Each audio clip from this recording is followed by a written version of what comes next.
Well, good afternoon if you are on the East Coast of the United States or in South America. Guten Abend if you are in Berlin or elsewhere in Europe. Hello overnight, listening in India and Ukraine and Japan and Australia and wherever else people are listening. I know that my show, Fred Plotkin on Fridays, has listeners around the world. This is on IDAGIO, the place where classical music and opera happen. It's a video and streaming platform dedicated to supporting artists and to making classical music and opera available to fans around the world. And as you all know, I like to have as my guests people who are inspiring to me. That's sort of the common denominator of everyone I've had. And the gentleman I have today, we've only spent time together once for a fun period in a work context, a work pleasure context, but I admired him for many, many years before I got to meet him. I liked him even more after I met him. And somehow we've remained in email and virtual contact since then because he's an incredibly busy man, a very talented man. And his name is Lowell Liebermann. And Lowell is, when I posted on social media, I use the adjective eminent composer. Do you mind being called eminent? Um, I suppose not. It's fine. I mean, people call me all kinds of things, so But that's not one of the better ones. not a gray eminence, not at all, but eminent in that you are outstanding in your field. And what I would like to focus on, at least in the beginning of our conversation, is the life of a modern composer, of a contemporary living composer, because we who love music know a lot about the biographies of the composers of the past. We know about their struggles. Some of it has been romanticized, whether it's Mozart, excuse me, and his alleged poverty. He was a gambler, and that's why he lost a lot of his money. Beethoven and his deafness, and Brahms and his romantic notions, and Tchaikovsky and his struggles. We know all that sort of in a thumbnail sketch way, but we don't know necessarily too much about the practicalities and the challenges of the daily life of a working composer. How did Mozart create? What were his approaches to the page as opposed to Beethoven? And sitting, do you sit at the piano? How does all of this happen? I do want to say that about Lowell Liebermann, that his output is prodigious, but it's also remarkably diverse and at a very high level at whatever he does. So be it sonatas, be it compositions for different individual musical instruments, be they trios, be they symphonic, be they operas, be they a ballet, be they song music, vocal repertory, combinations of voice and instrument. It's all there and it's all wonderful in my view. And I'm not a critic, but I do know my music. And so therefore, Lowell, if you would indulge me and our listeners, I would like to talk about the so-called process, because there are many things that most of us don't know about how composers, and by that I mean successful, working, functioning composers, uh, lead their working lives. So the first question is, when an idea originates in your head for a piece, how is it different when you just have that bolt of inspiration as opposed to when someone has commissioned you to create a specific piece, where sometimes there are guidelines as to the instrument, the voice, or the format? Well, actually, by the time I graduated from Juilliard, I was already pretty much working full time on commission. And that's kept up pretty consistently until, let's say, until the pandemic year, when kind of everything stopped for a while. So I didn't really have the luxury of writing the pieces I wanted to, especially also since I was basically making my living as a composer. I wasn't teaching. I didn't have another job. So I basically had to, accept commissions for what people would want me to write. So that kind of uh, leaves out you wanting to write what you want to write at any moment. But I kind of enjoyed the challenge often of writing for combinations that I wouldn't necessarily have written for on my own, things like that. And as far as bolts of inspiration, I do believe that's a little bit of a myth.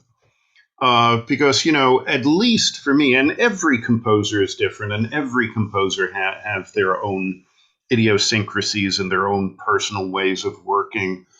But for me, composing is very difficult, concentrated work, um, where you have to be actively thinking with all of your mind about the music and about the notes.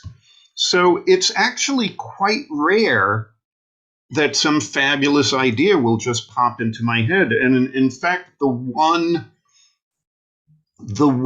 real instance of that I can remember is the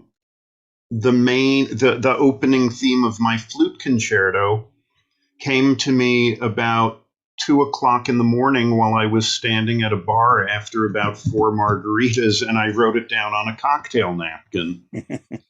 And where is that napkin now, by the way? What's that? Where is that napkin now? Oh, it's somewhere in my sketches. So yeah. it will go in when you leave your papers and all of your archives. The napkin will be there. Yes, yes.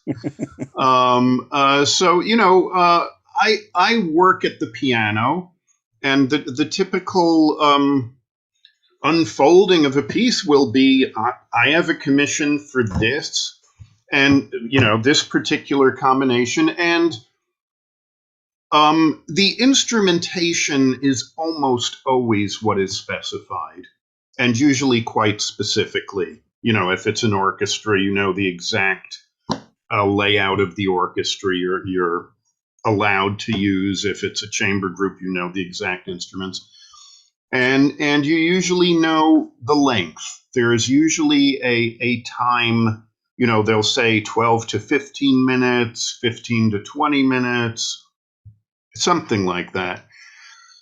Other than that, usually too much is not specified. So, you have a deadline, you have the instrumentation, you have the length, and I sit down at the piano and try and come up with an idea, try and come up with material. And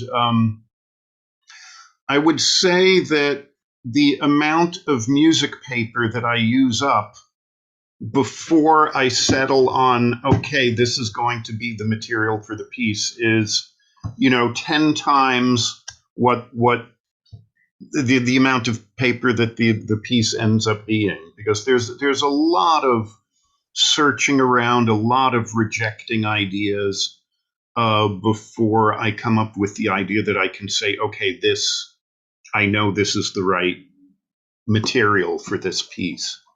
Do you keep your previous sketches that you may not use in one setting? Yes. I keep every scrap of paper that I write in the composing process, and actually, it's not so much because I think I'm ever going to look at them, but I think I read it must have been one of Ned Rorem's books that I'm sorry, my computer is doing funny things. I read in one of Ned Rorem's books that when, for instance, you give your library to the Library of Congress or something, that they actually base the tax deduction based on a per page basis or something like that. So at one point I thought, oh God, I better keep every scrap. Part of why I ask is that one of the creative people I study and have studied my whole life is Michelangelo. Mm-hmm. And he burned all of his sketches. His assistants would occasionally pull it out of the fire, kind of like, for those of you watching the United States, if a former president throws his papers down the toilet, they Yes. reach into the toilet and pull it out. I Those of you watching wonder elsewhere in the who. world, I wonder who would have done that, Fred. I don't know, but it's a former president of the United States. Well, But part of me also wants to do that, because yeah, one of my dreads is that after I'm gone, some musicologist is going to come along and say, "Oh no, look, this sketch says that." And that's what he wanted. And this is a very tricky thing, and I've seen in editions of music of standard repertoire and things, people make very questionable judgments because often they put more credence on the manuscript than on later copies. And the thing is, I know from the whole publishing process, I will write my manuscript. And now often there's not a manuscript because it's often done on computer, but I still initially write in hand. But you send the manuscript to the publisher, it is engraved. You then go through this lengthy process of correcting and finding errors and da da da da da. I have never in my life gone back and put corrections in my original manuscript. Either because they're in storage or they're just, who needs to. And I would view the latest published version of any of my pieces as to be the most accurate and not the manuscript.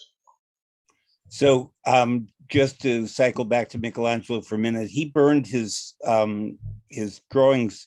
His drawings were sort of preparatory ideas for his paintings and sculptures. Yeah. He did what were called presentation drawings, for about 32 of them, that were finished drawings that he gave as gifts to one of the men who he loved very much, or to Vittorio Colonna, his muse and inspiration. And but otherwise, he had his assistants try to burn them so that his ideas would not be stolen. Mm-hmm. Whether it was architecture, whether it was a way that he would configure a hand, or whatever he did. I like to look back on the early drafts of writers, on the early sketches of artists, on the early sketches of composers, not because I gainsay what they did, but because I like to study their creative process. Mm-hmm. But James Levine once said to me more than once that his view is that you have to perform the last version of what the composer left. Mm-hmm. Because anything else en route, like Verdi's first draft of Macbeth or whatever, was not the composer's final vision. Yeah. And therefore you had to honor the final vision. He, in doing Beethoven's Fidelio, would not include the Leonore Overture number 3 between the two scenes of the second act that Gustav Mahler, that Leonard Bernstein liked to perform. And I agree with Mahler and Bernstein on that, though I understand why Levine felt that it was corrupting Beethoven's intention. But well, actually, I do think it's totally corrupting Beethoven's intentions, because if you look at the structure of the opera harmonically, he goes through the whole cycle of fifths, and he avoids C major until the finale. And if you stick that overture in, there's a big swatch of C major that Beethoven was purposely avoiding. If you analyze the opera, it has a remarkable structure in terms of what he's doing with the keys and things. And so I am very much of the opinion that overture should not be inserted. Well, I hear you, but my training in opera was as a stage director. Mm-hmm. And a lot of the challenge with the opera Fidelio is, how did we suddenly make them go from the dungeon up to the plaza where all the crowds suddenly gather? And that transition that the music provides mm-hmm. makes an emotional transition as well.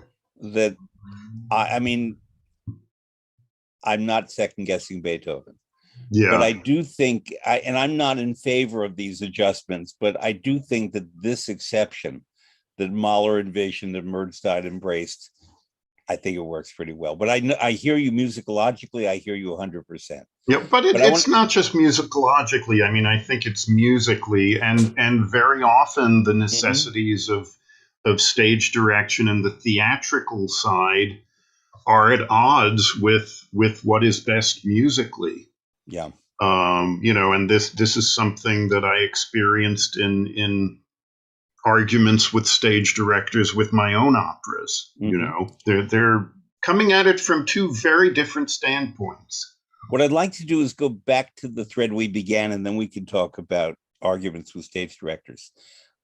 Once you have the commission, the composing process you've described to some degree, but what if you have a deadline? What if you have a time frame by which you are supposed to submit something?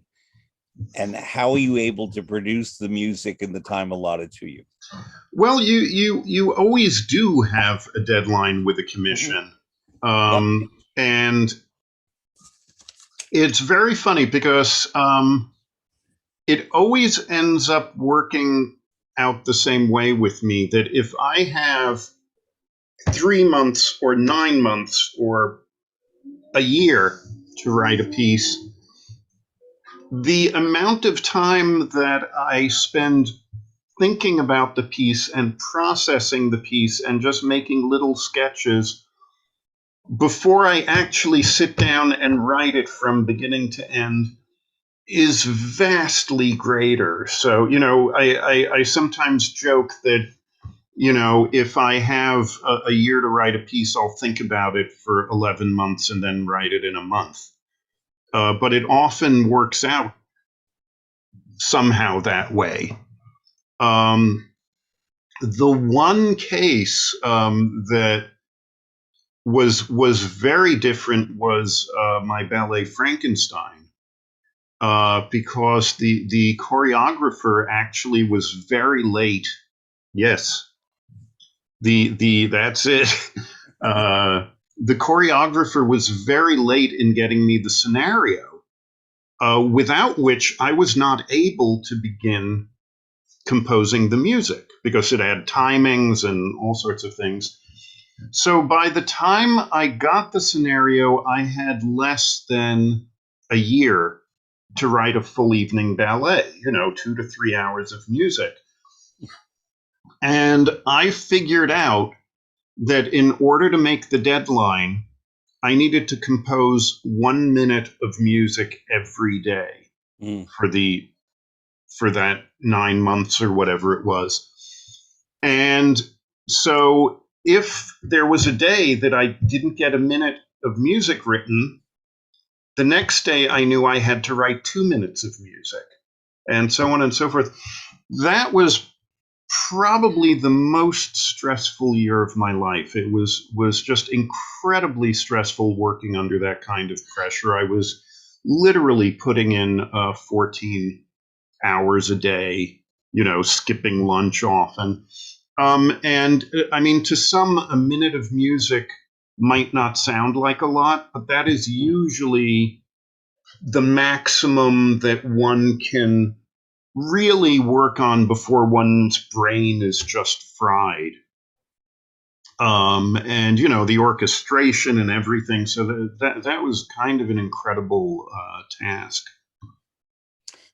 Do you have any rituals around the writing? By that, I mean that I lately have noticed a trend in interviews with authors that many of them start their new book on a set day of the year. For example, Louise Erdrich, the novelist, I believe she starts on November 1st, which is All Souls Day.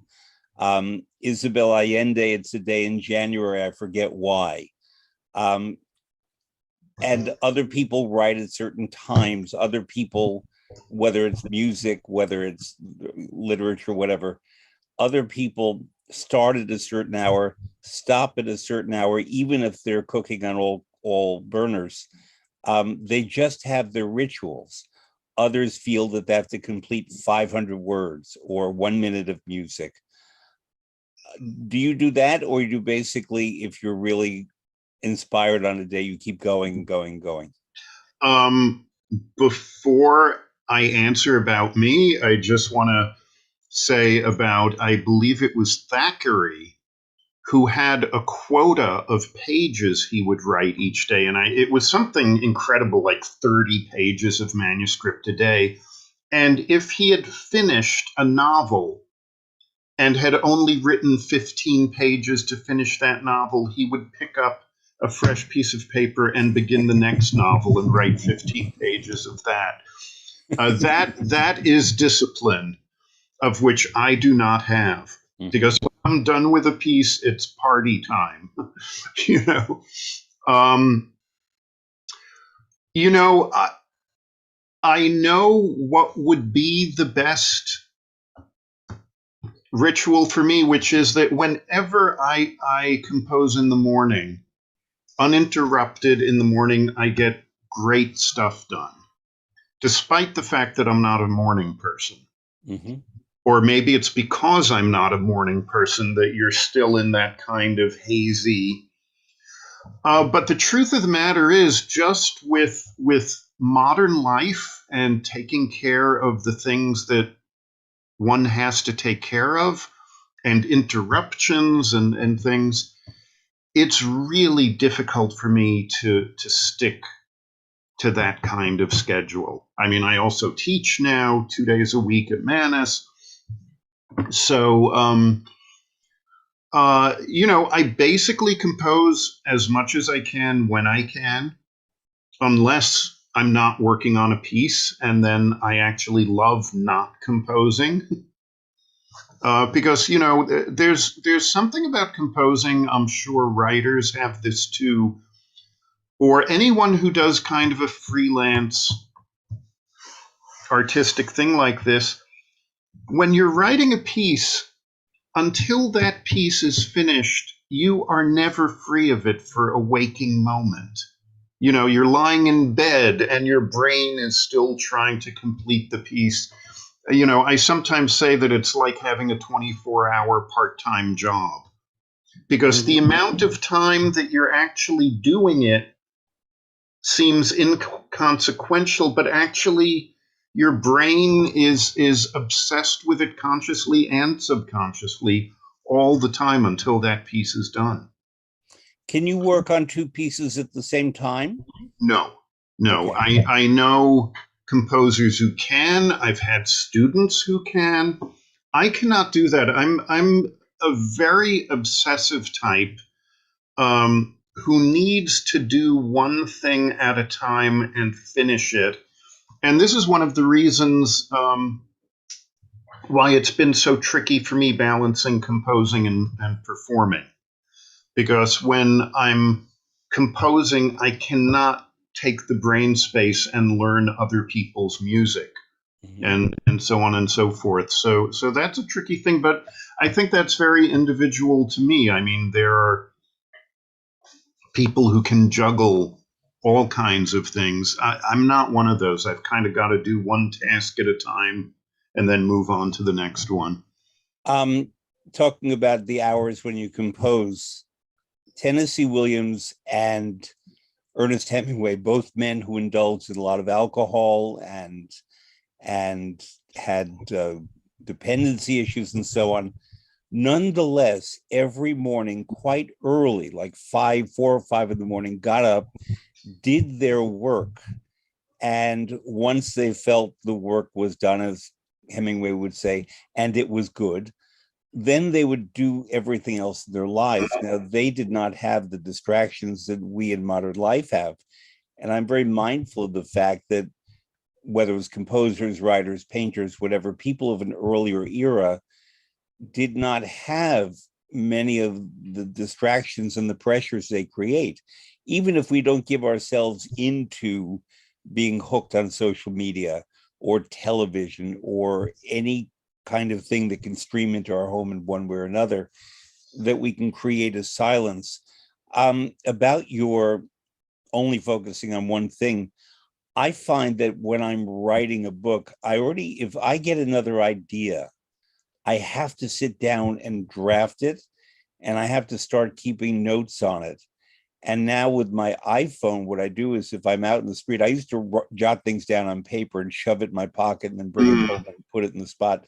Now I speak it or write it right into my own iPhone on the different files I have for the different future books that I may or may not write, or articles, or just a turn of phrase that I hear. And your equivalent might be that a turn of a musical phrase, whether you hear it from someone else or whether you hear it in your own head, may have to be notated right away. I don't know if that's the case with you.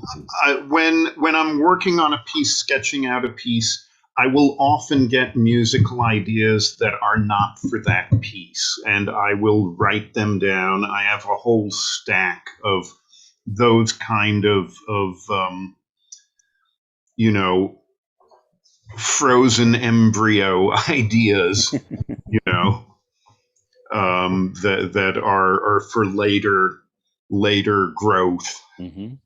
So you've met your deadline. You submit the work to the people who have commissioned it from you.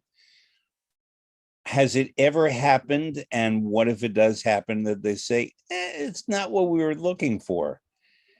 No, it has never happened, and it doesn't happen because, you know, the nature of a commission, and a lot of people kind of misunderstand this. A commission is not a purchase of a thing, because the commissioner doesn't own the rights to the piece of music. This is not music for hire like you'd write for a commercial or commercial use. And the true purpose of a commission, I mean, at its basic meaning, is that it is to support the composer while he is, you know, to enable him. It is basically sponsorship. It is not purchase. It is sponsorship. And so, you know, yes, one is given the timing, one is given the instrumentation. There is almost never you know, suggestions of what the piece should be like or what kind of music, unless it's for a specific occasion and you know it's a celebratory piece or something. But it's kind of not their right in a way to say this is not what we're looking for. This is what you're getting. Now that's different from a commissioning group maybe just not liking the piece. You know, that's different, but there is no return period on a commission, you know. But can they say, and I'm sorry to interrupt, can they say, and they wouldn't say this to you, but to another composer, well, we'll pay you what we commission you for, but we don't want to perform it. Do they have to perform it? No, they don't. And of course, I'm making these broad blanket statements, but every commission has a commissioning agreement, and basically one can request or agree to anything that's in the agreement. So I'm sure there are cases where it was in the agreement that they, you know, had certain rights of whatnot. I've never seen a commission agreement that compelled somebody to give a premiere. There's usually a period in which they must give the premiere, after which the rights for first performance will go back to the composer. But this has never happened in my experience. This whole pandemic was a very interesting case because there were two commissions that were delayed for the premieres were delayed for over 2 years because of the pandemic. If I went strictly by the contracts we signed, those rights would have gone back to me. But of course, I'm, you know, understanding, you know, in terms of what went on, and held the premiere rights for the performers and the organizations. When I've worked on new operas that were commissioned, a big part of the cost of that was not only the production itself and what the composer was paid, but the copying. Hmm. and the printing and the production. When you write a work, and let's say now that it's a chamber work rather than opera, does the commission include the cost of the publishing and the printing? Where does the publishing process come in? Okay, well, let's actually talk about an opera rather than a Okay. chamber work, because my first opera, The Picture of Dorian Gray, we didn't have the computer programs yet. So that opera, the 800-page score of large orchestra paper, was written out by me in hand in ink with a fountain pen. And I am left-handed.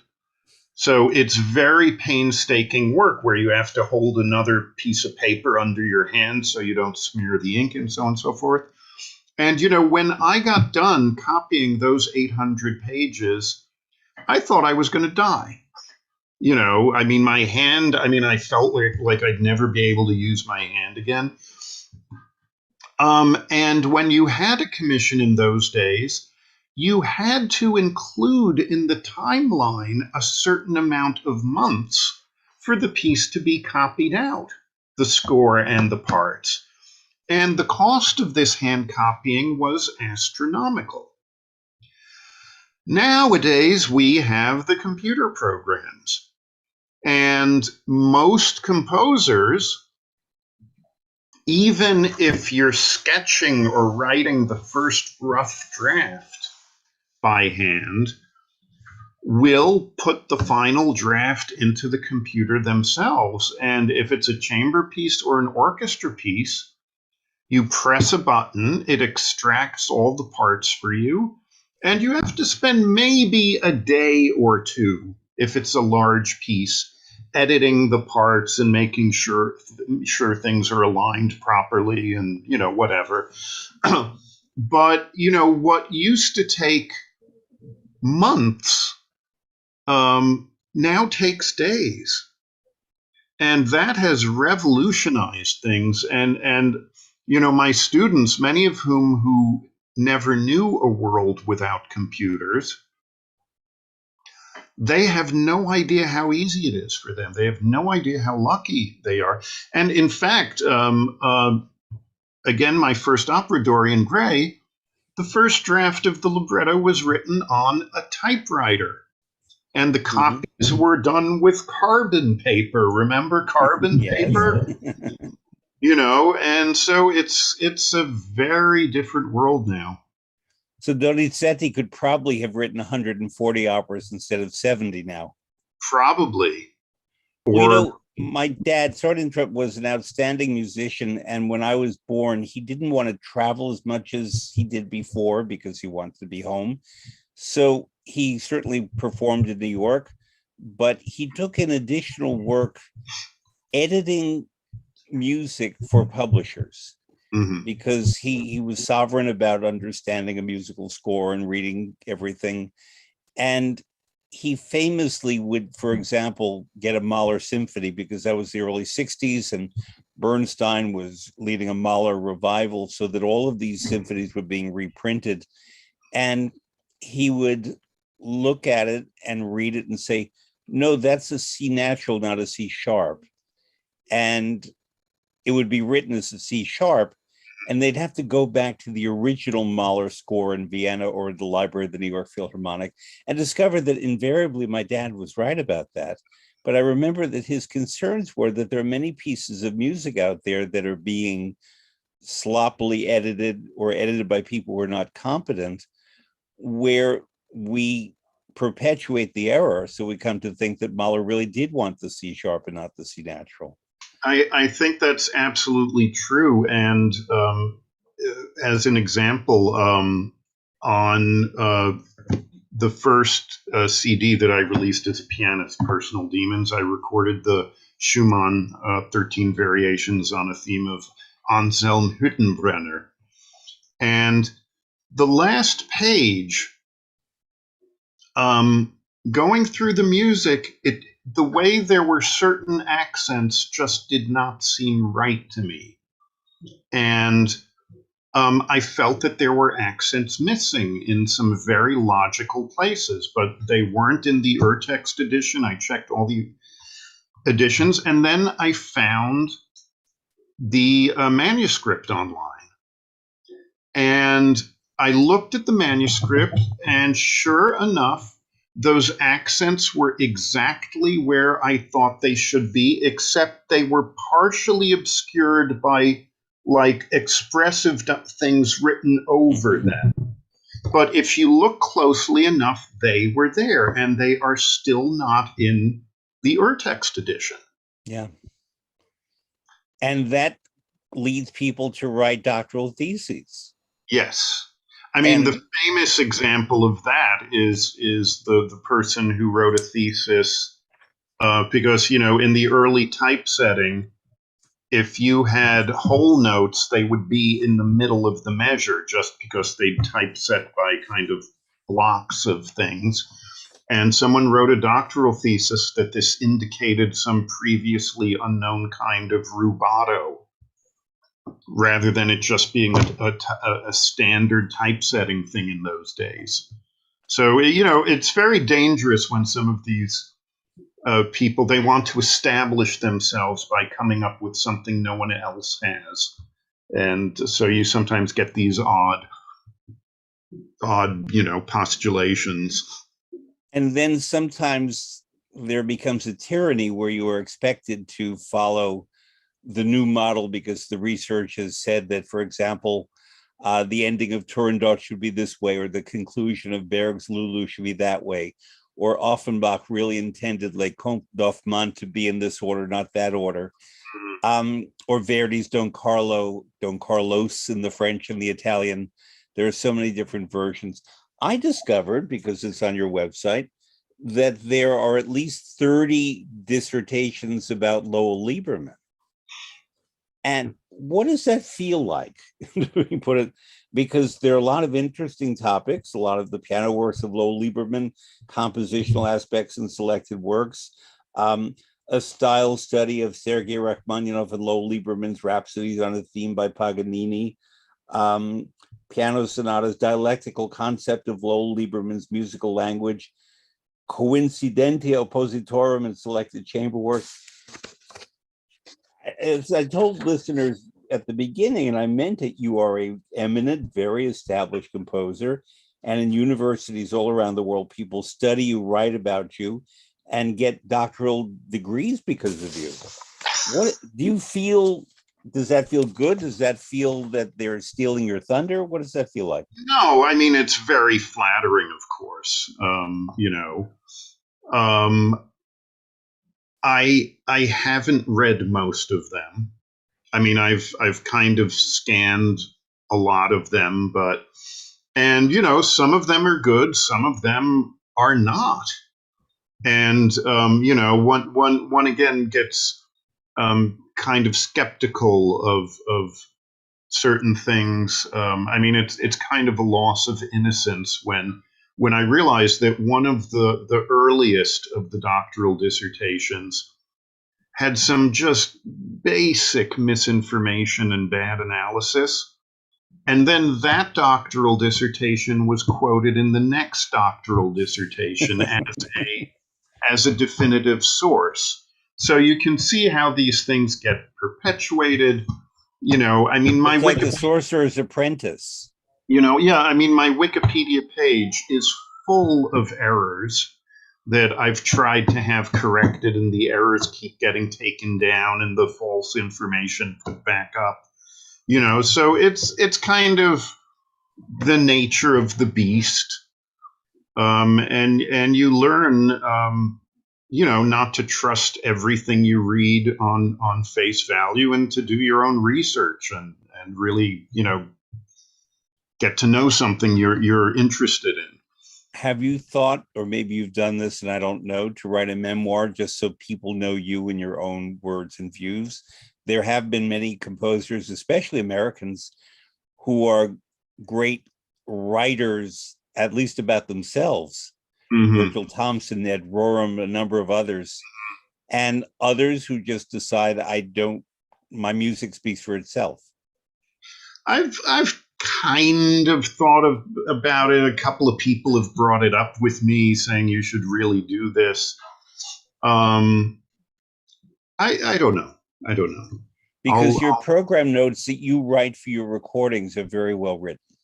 Oh, well, thank you. I They really are. do appreciate that, because Yeah. it's only recently that I've started that. I've usually hated writing program notes for my pieces, because I've always taken the tack that my music speaks for itself. I like art to be kind of self-contained, where it doesn't need, that it communicates on its own, that it doesn't need a user's manual with it, that it, and I always say to my students that, all art is communication. Whether you like it or not, it's a medium of communication. And I believe that it is the artist's duty that whatever they're communicating, no matter how complex the idea may be, that they communicate it as clearly as possible. So that's kind of, what I live by. So I've always kind of taken the stance of, no, I don't like writing program notes. I think with those two CDs, it was a little bit different, because it was mostly writing about other music than my own. Mm-hmm. But then I did write for my own. It kind of opened the door, and I am finding that I'm enjoying the writing now more and more.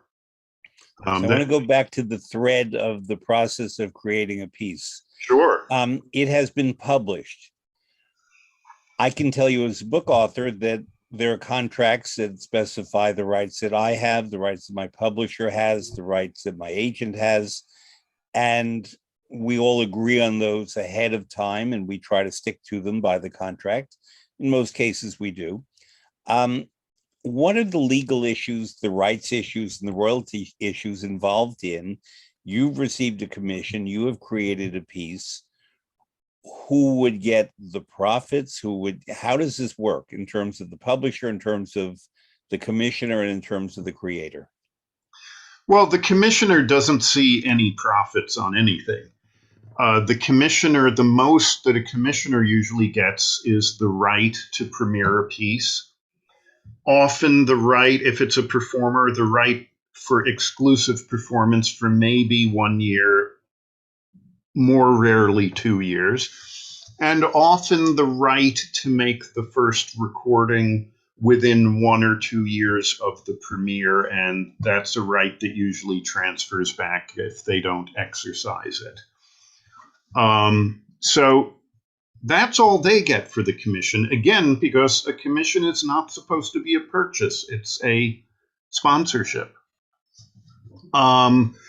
The division of royalties between the composer and the publisher, that's determined by the contract, what the percentage is and what their agreement is, whether and who owns the copyright to the pieces.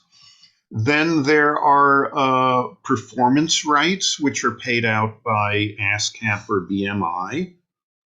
And that's, dependent on where the performance is, who, and those are usually split 50-50 between the composer and the publisher. And then there are mechanical royalties, which are for recordings. And those have basically dried up with the advent of Spotify and Pandora and those companies that are really taking advantage of composers and artists. IDAGIO is a much better company and a much healthier model for that. That's why I'm with them and not the others. Yeah. And so, but the thing is, again, a lot of people are going on, decrying the lack of income that's coming from recording nowadays. I really do think, though, that the fact is that the income from recordings was never a major source of income for classical artists, because those recordings were just never distributed in enough copies to generate the kind of income that they do for pop recordings. Of course, unless we're talking about some kind of crossover phenomenon like three tenors. Mhm.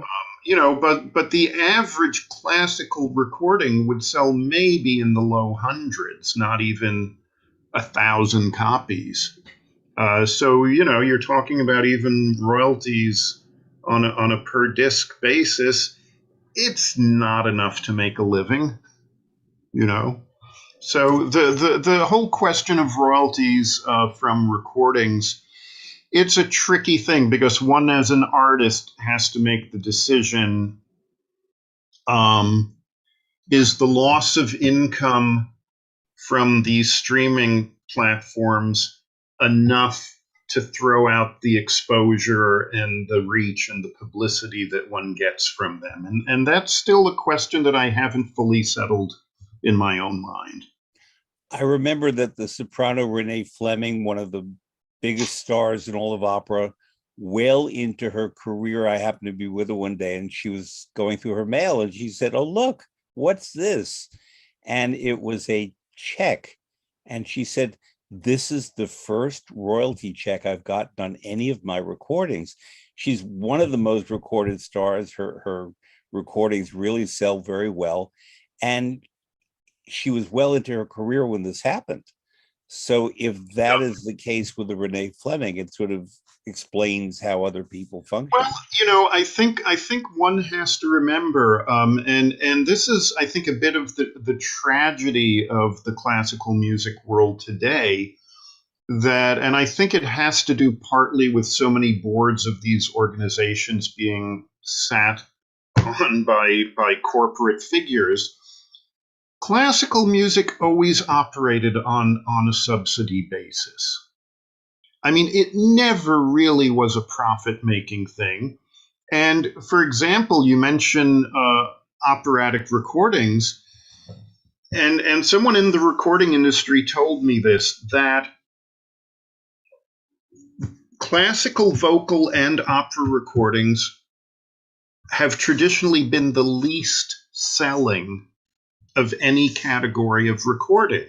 And that I mean, the example they gave to me was that, for instance, Phillips never made a profit on a single Jesse Norman recording. Mhm. They did it for the prestige, and usually a label's classical arm was subsidized by the popular music. And so, you have a lot of people demanding that classical music be profit making. That's a sticky wicket. Years ago, there is a foundation in the United States, I'm not going to name them, that describes itself as being libertarian. I would call it center right wing, where it's not about social moral values, so to speak, but it's about making money and making everything profitable. And they commissioned me to try to come up with a business model for an opera company. It could have been a symphony, but it was an opera company that would make money. Mhm. And I tried to explain to them that even with the best artistic management and the most sane, I don't say generous, but I say sane union contracts that recognize the realities of putting on an opera, but also compensate in a good way the people who are doing the work, that you can't anticipate ever turning a profit, because what if a singer gets sick and you have to replace her with another artist? The contracts have to be written in such a way that that would be financially manageable.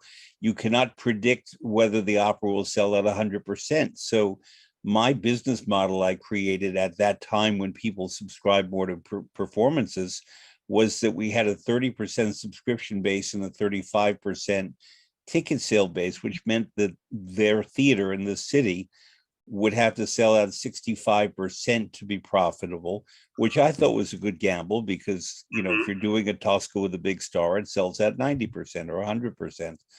But they didn't like the unpredictability of my model, even though it was as ethical and as practical and as pragmatic as one could be. I was trained by a woman named Artis Kranick, who was the Oh, general yes. director of the Lyric Opera of Chicago, who really understood how to use her dollars well Right. and was not wasteful in any way. And I remember once they had done a ring cycle in the 80s. It was a big achievement for Chicago.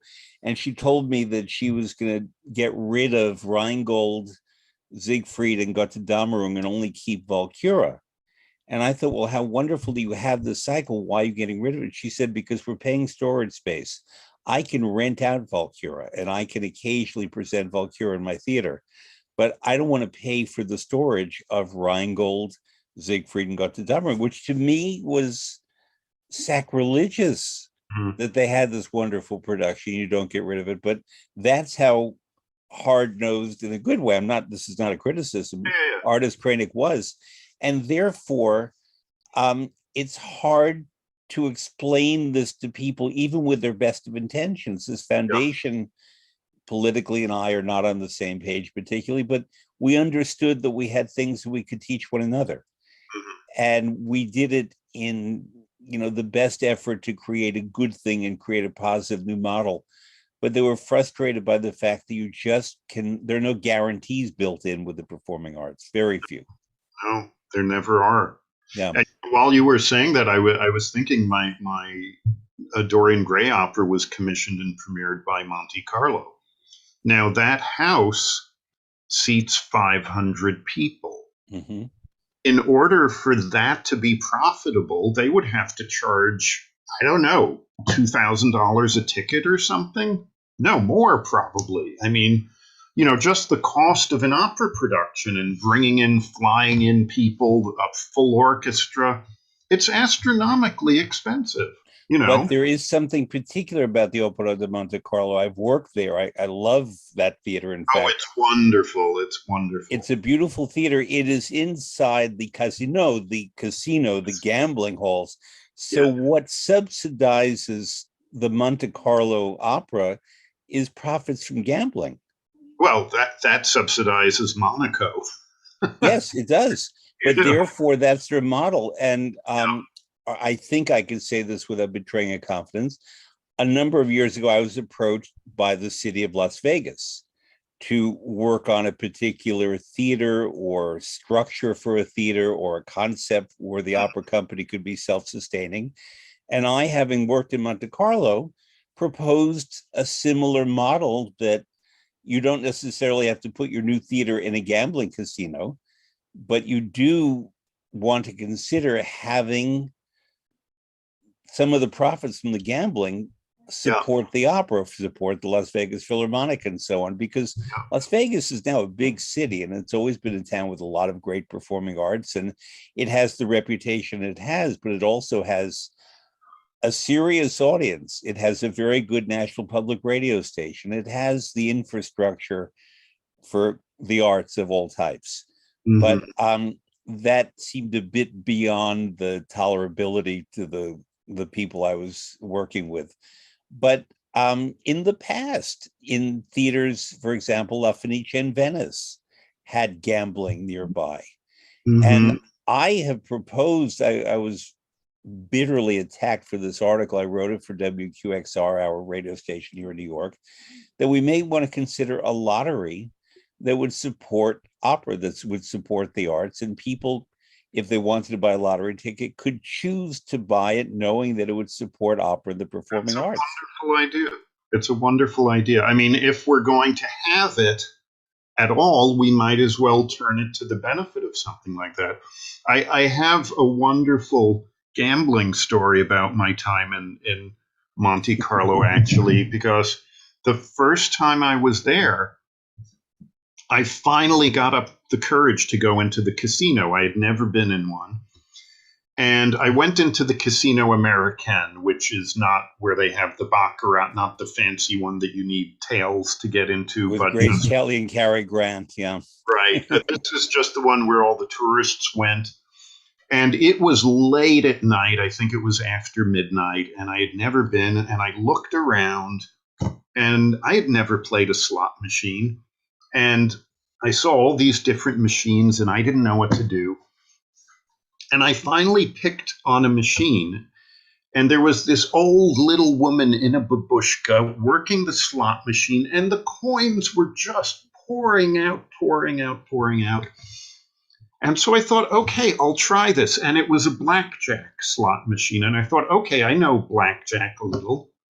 So I put it was still francs back then. And I think it was a 20 franc piece that I put in, pulled the handle, the wheels turned around, and they came out ace of spades, king of spades, queen of spades, jack of spades, 10 of spades.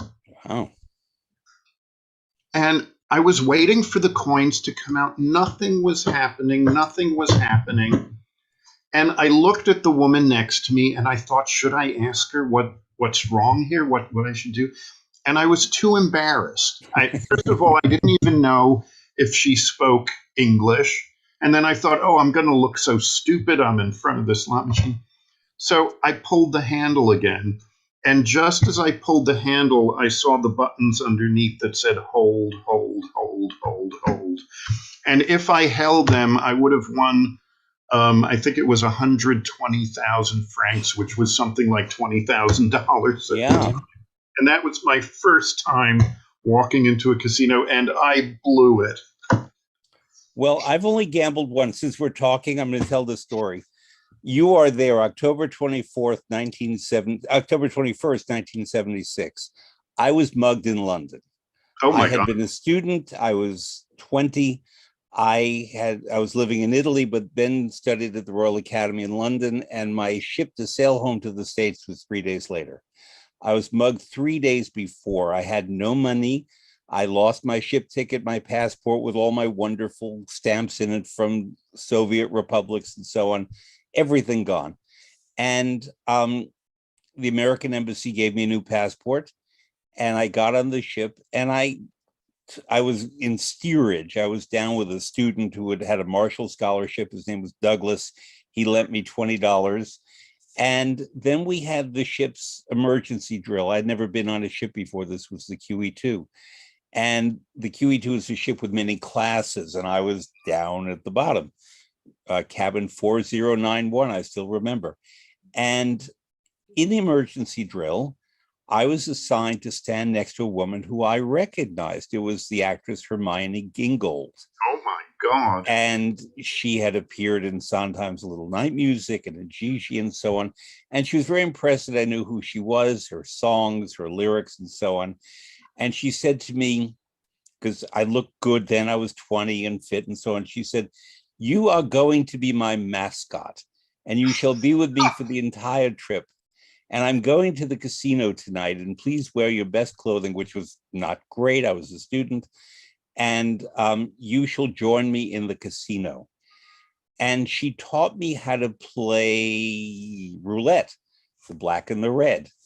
And I took my $20 that Douglas had lent me, and she gave me strategies. I stayed the whole night. I made $800, which was a lot more than I had ever been mugged of. Yes. So I spent the week with Hermione Gingold dining in the Queen's Grill and spending my money. Yeah. And I decided, okay, this is your one shot at gambling, and after this is downhill. So I've never gambled again. Wow. But I have. Yeah. And I have done better. But the thing is, I mention this in part because we both, in our ways, are reflecting a different aspect of a working life in the performing arts, is that there are reversals, there are setbacks, there are ways that we have to improvise to keep moving forward. Oh, yeah. And one of the things to talk again about the composing life is that when one is working just on commissions, that's a very precarious existence, because you don't know if in 2 years your calendar is going to be full. mm-hmm. And, here I was, graduated from Juilliard. Now I got my bachelor's, master's, and doctorate at Juilliard, but did not immediately go into an academic field. So I kind of had this feeling that, oh my God, if these commissions should dry up at some point, what am I going to do? Mm-hmm. What am I going to do with myself? So that's kind of a scary proposition, and it doesn't make, even if you're getting a decent income from the commissions, and after years and years, the royalties finally start accruing into something meaningful. But I tell my students, they often ask me, how did you do it? How did you get to where you are? How did you start your career? And I say to them, there were many years that I survived by creatively juggling my credit cards. There were many years where I had conversations with myself. Is this working out? Am I going to be able to keep this up? But I kept at it. There were certainly low points. There are always low points. I mean, I think in anyone's life, no matter what profession they're in. But being in the arts, it is more precarious than a lot. And I think this past 2 years of the pandemic showed us just how precarious and fragile careers in the arts can be. And I think that people have become very short-sighted in their memory about that, because many people who didn't realize that 2 years ago or a year ago acknowledged it and said, oh, I guess so. That, in my case, I can't appear before any audiences because it involves travel, but it also involves people gathering. And I was scheduled for something about 10 days ago that had to be canceled because of the surge in Omicron and people not wanting to gather. And so there's a force majeure thing in the contract where they don't have to pay you. Certain presenters do pay you, and that's very good. Others don't. Or they give you something. Mm-hmm. And it is indeed precarious, and you can't plan. Yeah. And in our country, where until recently there was no kind of medical support and social support, I know many American singers who moved to Europe, Germany especially, because they're able to live on the social care system and get their medical care in ways that in the United States we're completely on our own, and that's called freedom by some people. But I see Germany and Austria and Finland and France and Italy and to some degree the United Kingdom providing support for artists by just making sure that their medical needs are met. Yeah. And in some cases, their housing needs. The arts have always been treated with suspicion in the US, I think. There's never really been that support of it as a human necessity. It's been always thought of as kind of an elitist luxury. And I think that's very, very unfortunate and very wrong. Mm-hmm. My own experience during the pandemic was interesting because right before the pandemic hit, I had just finished 2 commissions and was looking forward to a little composition vacation. I had 3 or 4 commissions that were basically negotiated. One of them, I had the draft of the contract and had returned it and asked for a couple of corrections, which they were doing, and blah, blah, blah. And then the pandemic hit. And every one of those upcoming commissions was either canceled or delayed. So I thought, oh my God, I have nothing to do. Mm-hmm.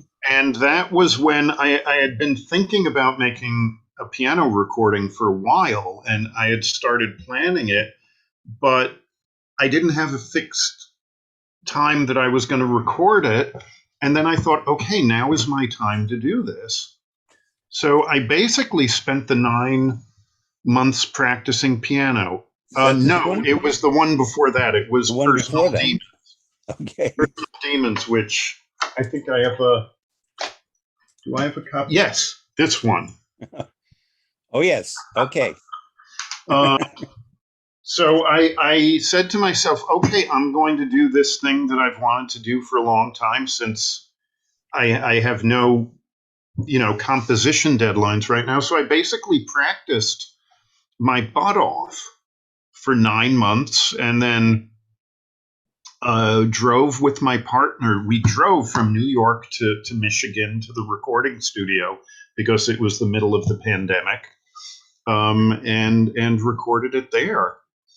And that all was an incredible experience. And having that fixed a goal, which put me under a lot of pianistic pressure, was probably the best thing that could have happened under the circumstances. That it gave me that goal when I think so many people just felt like the floor had fallen out underneath them and they didn't know what to do with themselves. So that project kept my sanity together. That's why I started this program in April of 2020, Ah, because okay. it I gave didn't me, realize it. and Yeah, I my didn't first realize guest it was was. Thomas Hampson and Christine Gerke, and I've had many, many wonderful people.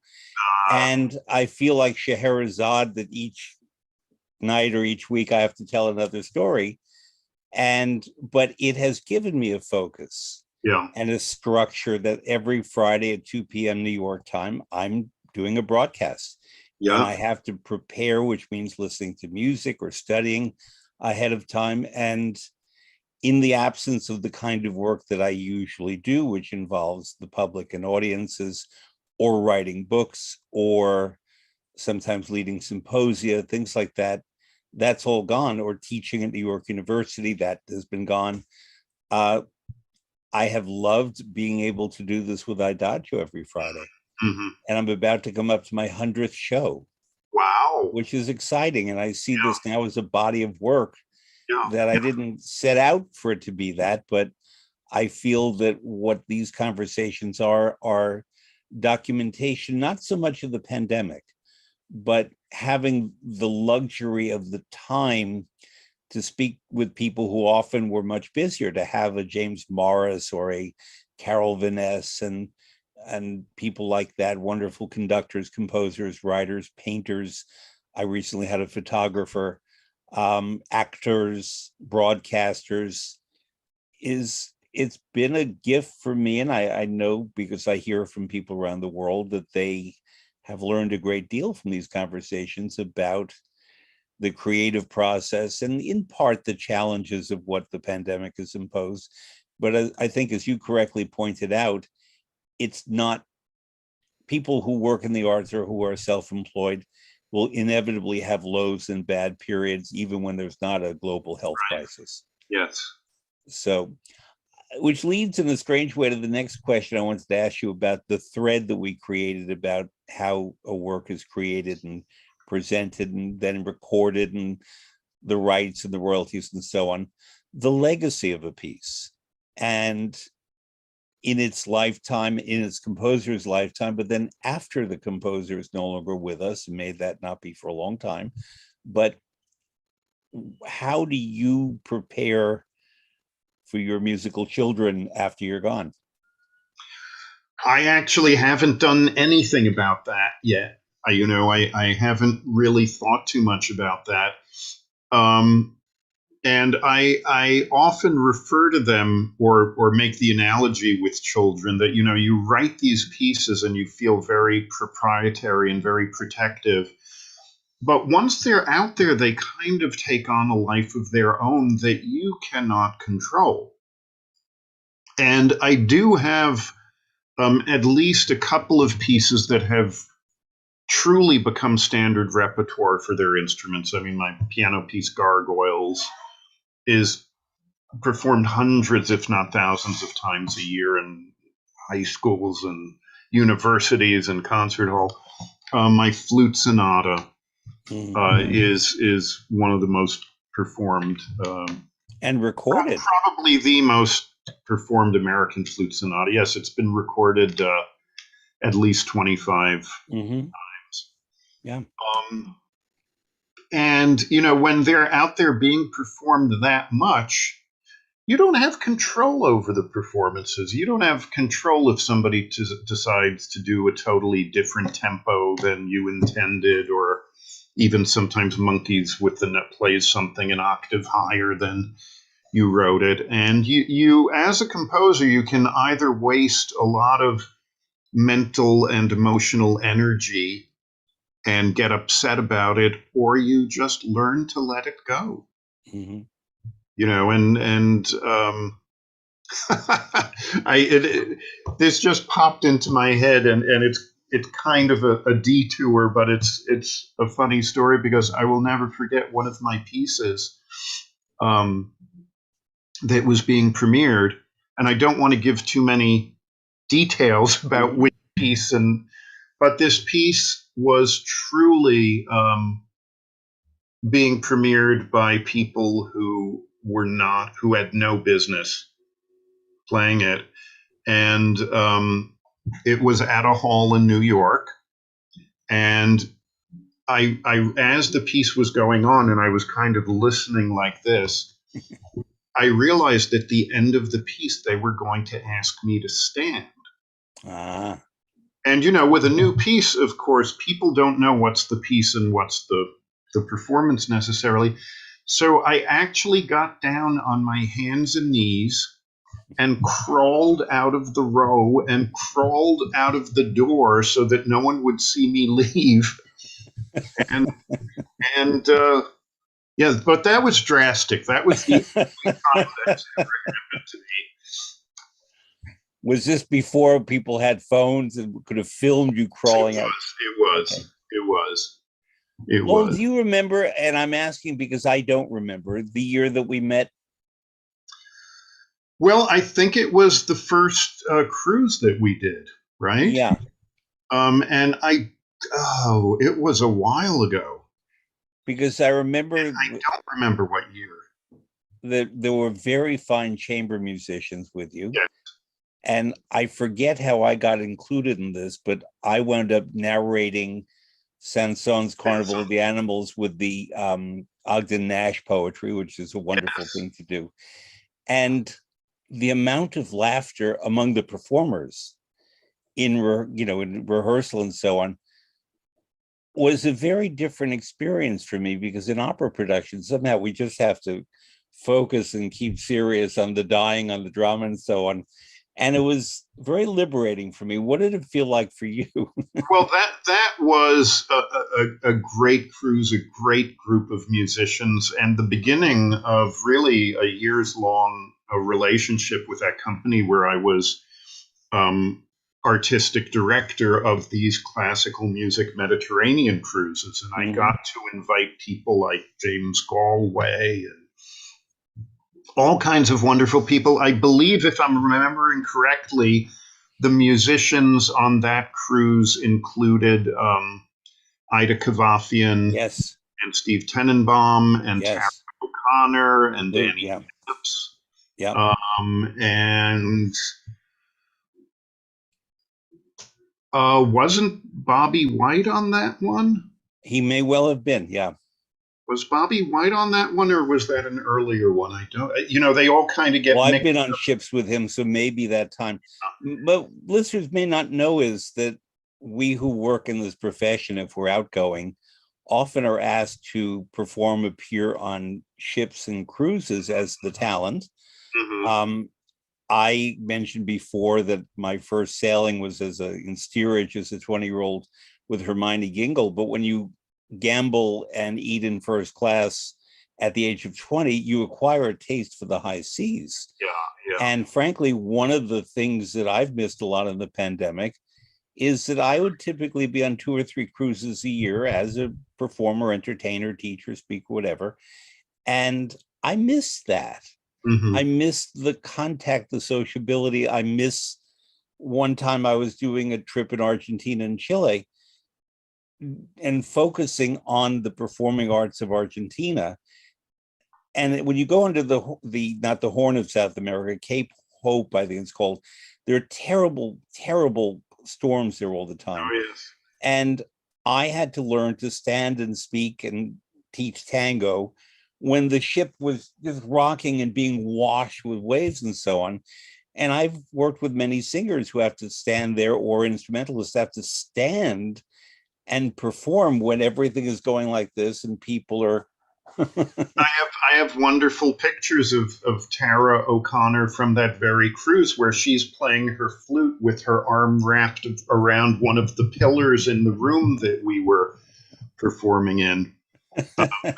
Those were great, great times. And I don't know if you remember, but we had a big holiday party here once that you came to, and Ida and Steve and a lot of the people from that cruise was, and we did an impromptu recreation of that yes. Carnival of the Animals with you narrating. And I will never forget, I was playing one piano and Alessio Bax was playing the other Yes. piano. Mm-hmm.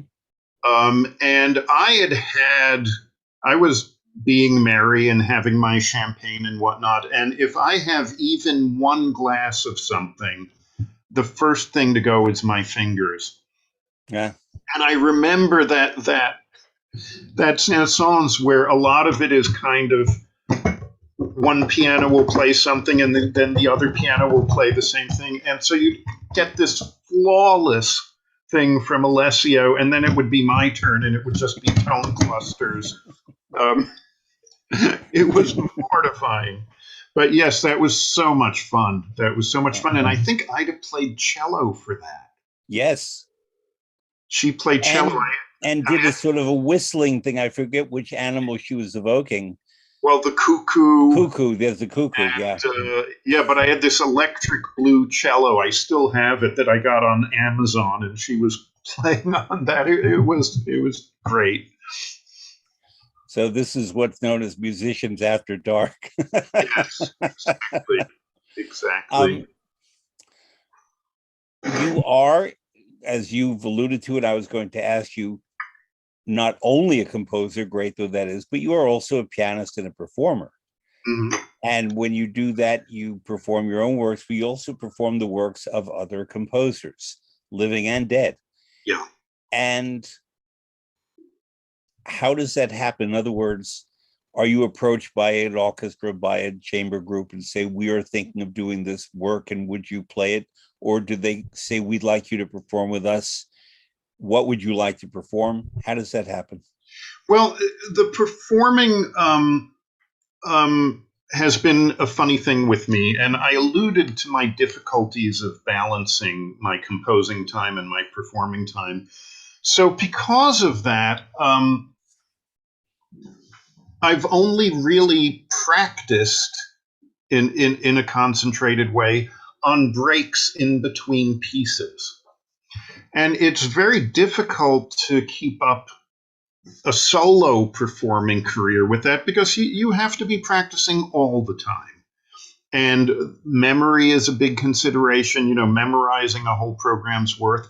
So because of the restrictions on my, practical practice time, I limited my performing to chamber music where I could use music, so most of the times I'm asked to perform will be a chamber music festival where they're inviting me as composer, but also want me to play some other music.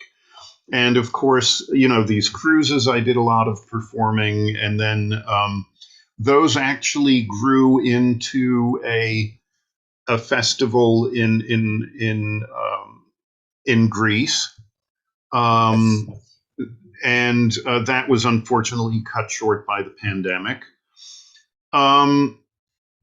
But I had always wanted to do solo pieces, and again, the pandemic kind of gave me the opportunity to do this in form of recording.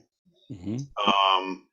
But pretty much, it's been chamber music apart from the recording, and either it's happened both ways where someone will say, okay, this is the repertoire we'd like you to play, or we want you to do a piano trio, what would you like to do? And you know, the chamber music programming is often worked out kind of jointly between the presenter and the performers. Mm-hmm. You know, there's always a little bit of wiggle room, you know, where they say, no, we don't want to do that piece. Can we do this piece instead? Right. For the Chamber Music Festival in Greece, I had the luxury of programming everything. So I basically programmed all my favorite pieces. Mm-hmm. Again, working with the musicians and working out programming in that way on kind of a mutual consultation basis. I just sort of something I've never asked a musician before, although it's something that anyone who goes to concerts often witnesses. The page turner, the person who is nervously standing there, ready to turn the page for the pianist at a key moment, whether the pianist, if the pianist, he or she, is performing a solo concert, chances are there won't be a page turner. But if the pianist is working with chamber musicians or with a singer, there might be a page turner. Right. How is that worked out ahead of time in terms of your nonverbal communication? I one time saw a nervous page turner, an understudy page turner, step in at the last minute, and the very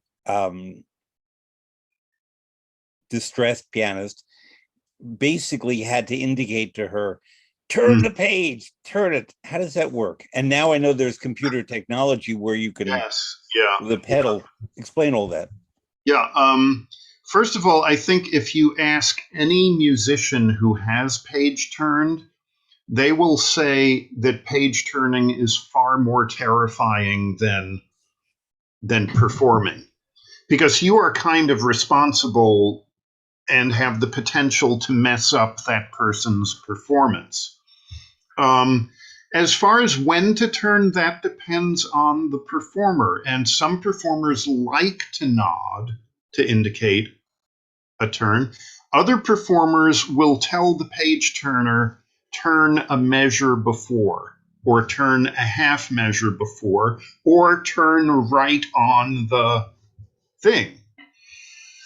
I had one experience when I was playing a concert, and I had learned to be very cautious about the page turner and make sure there was someone who was qualified and could read music, and you know, it helps.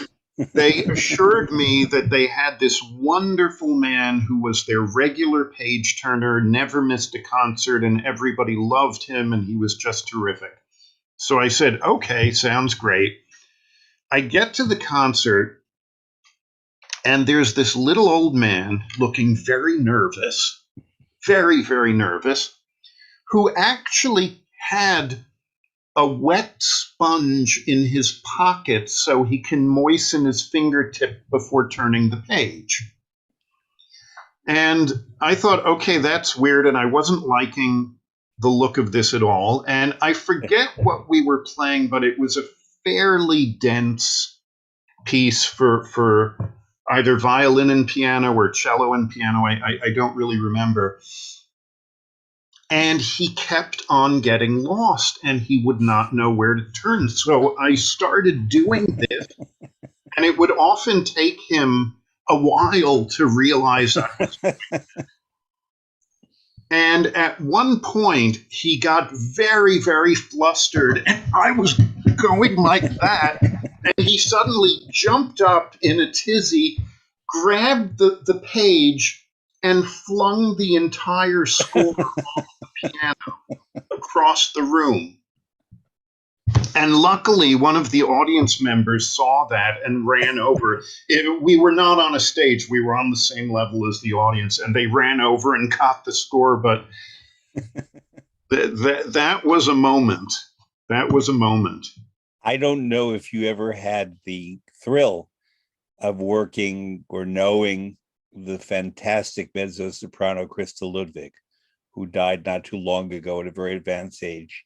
Well, I've certainly heard her on recording. Yeah. I was very fortunate to work with her and know her, and there's almost no one like her. And There are many things I could say about her, positive, of course. She was born in 1928 in Berlin, and her life was such that the overlay of World War II and the age at which she reached certain levels of competence as a singer, it was the perfect timeline for career, plus all of her talent and her humor and her sexiness and all kinds of things going on. She had everything required to be, and temperament, one of the greatest opera singers of the 20th century. And she had a long career. She knew when to stop. She was funny. She was serious. She would do music written for men, and she'd do it by herself, and she'd be better at it than the men, all of that. But she learned through her life experience to be rather pragmatic and did not mince words. Not that she was rude, but she just cut to the chase on things. And I had the great honor of working with her on organizing a couple of master classes. And I would explain certain things, and then she would explain and teach and so on, and work with the young singers and the pianists who were working with the singers and the page turners occasionally. And one time she didn't like how a singer was breathing, and that's not how you breathe. Do you have a cat? Do you have a dog? Yes, Miss Ludwig. Why? Get down on the floor and breathe like your cat. Breathe like your dog. They don't think about it. They just breathe. And this terrorized the young woman, and who was wearing her best dress and had to get down on the dirty, dusty floor of the stage. But then another young woman arrived. And what I'm saying is, I'm not judging, but I'm quoting Krista Ludwig and her values and her attitudes. The young woman was heavy, not very heavy, but round, and wore a dress that looked fine on her. But Krista Ludwig, unfortunately, sized this woman up and decided she doesn't have the look, she doesn't have the presentation that can come with any size or shape, but she didn't have the physicality yet to present on the stage. She had a wonderful voice and artistry. And then the page turner came out. And the page turner, this was at Juilliard actually, was a very attractive young Asian woman wearing a mini skirt, looking terrific. And Krista Ludwig said, "This is no good. We don't want this page turner." "Why, Miss Ludwig?" "Because you can never have a page turner who looks better than the singer." "Get another page turner." And she said to the singer, "You must know, when you pick a page turner, either make it a man or don't let her look good." Of course, that's something you could not get away with. Not ever do. And this was not that long ago. This was 15, 18 years ago. And I'm not defending what she said, but what I'm saying is that the pragmatism that certain of these artists had in their career, even when you're Krista Ludwig. Well, presentation is important, you know, and you do have to think about every detail. But I always noticed that Krista Ludwig's page turners were little men with, wet sponges. My most terrifying page turning experience, personally, when I was page turning, I was at Juilliard. I was a student at Juilliard, and I was, hard up for money at the time, and there was a job posted in the job office. Page turning tonight at Carnegie Hall, $35. So I went in, and they gave me the job. I didn't know what it was. It was page turning for Isaac Stern, for a violin recital. Isaac Stern and Bob McDonald was at the piano. I was terrified. Walking out on that stage where the hall seems immense. And I was. Had you been on the stage before?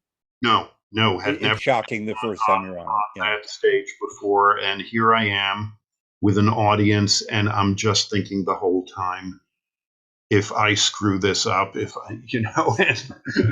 was terrifying.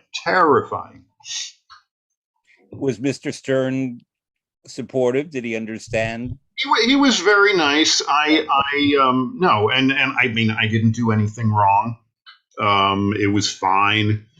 He was very nice. He wasn't exactly chatty, but he seemed very kind, and I didn't make an effort to talk to him because, I just knew how I was at concerts where I never want to talk to people at concerts. I just need my own room. So Mhm. I just, kept a respectful distance for most of it. But, he thanked me. He was very nice. Very, very nice. Lowell, this leads to a large issue that I intended to talk about, and now's a good time to talk about it. In this world of, let's call it classical music, although I think that's a term that has to become a lot more elastic, but we know what we mean, Hmm. including contemporary classical music. Hmm. A lot of it is about relationships, about trust, to some degree about jealousies. There are certain people who are mercenary Hmm. and are notorious in their bad behavior, and we're not here to name them. That's not the point.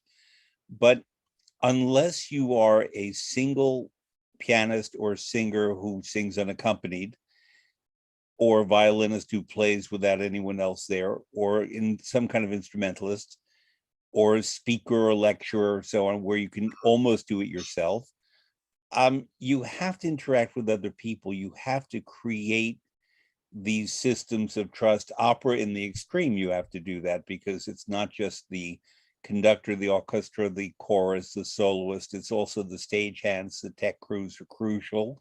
We love them, and without them we can't do what we do. But it's a world of relationships.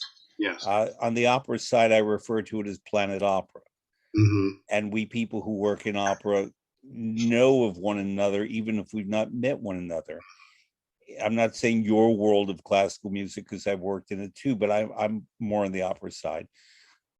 There are these relationships, and in your world, it often, and in opera, it begins in the schools and in the conservatories, and they become relationships that evolve through life, or people that you meet at a certain point who kindle in you a certain spark, or you kindle in them that kind of spark. It's a big question, but could you talk about the life of a musician and a composer? Your birthday is coming up, so you have done this for a while, and you have done it at the top level for a very long time. You graduated from Juilliard in 1987, Hmm. and you were composing much earlier and getting performed much earlier. The musical life and the relationships and the trust issues and whatever you want to go with this big question. I know you get the question, but pick out of it whatever you want to answer. Hmm.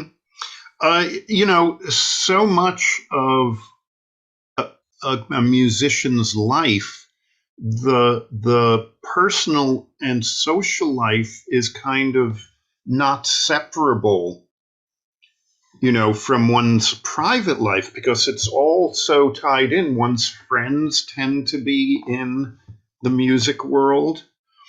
Um, my partner is a musician, William. He's a pianist, vocal coach, conductor, fabulous musician, and Slavic specialist. Slavic specialist, Yeah.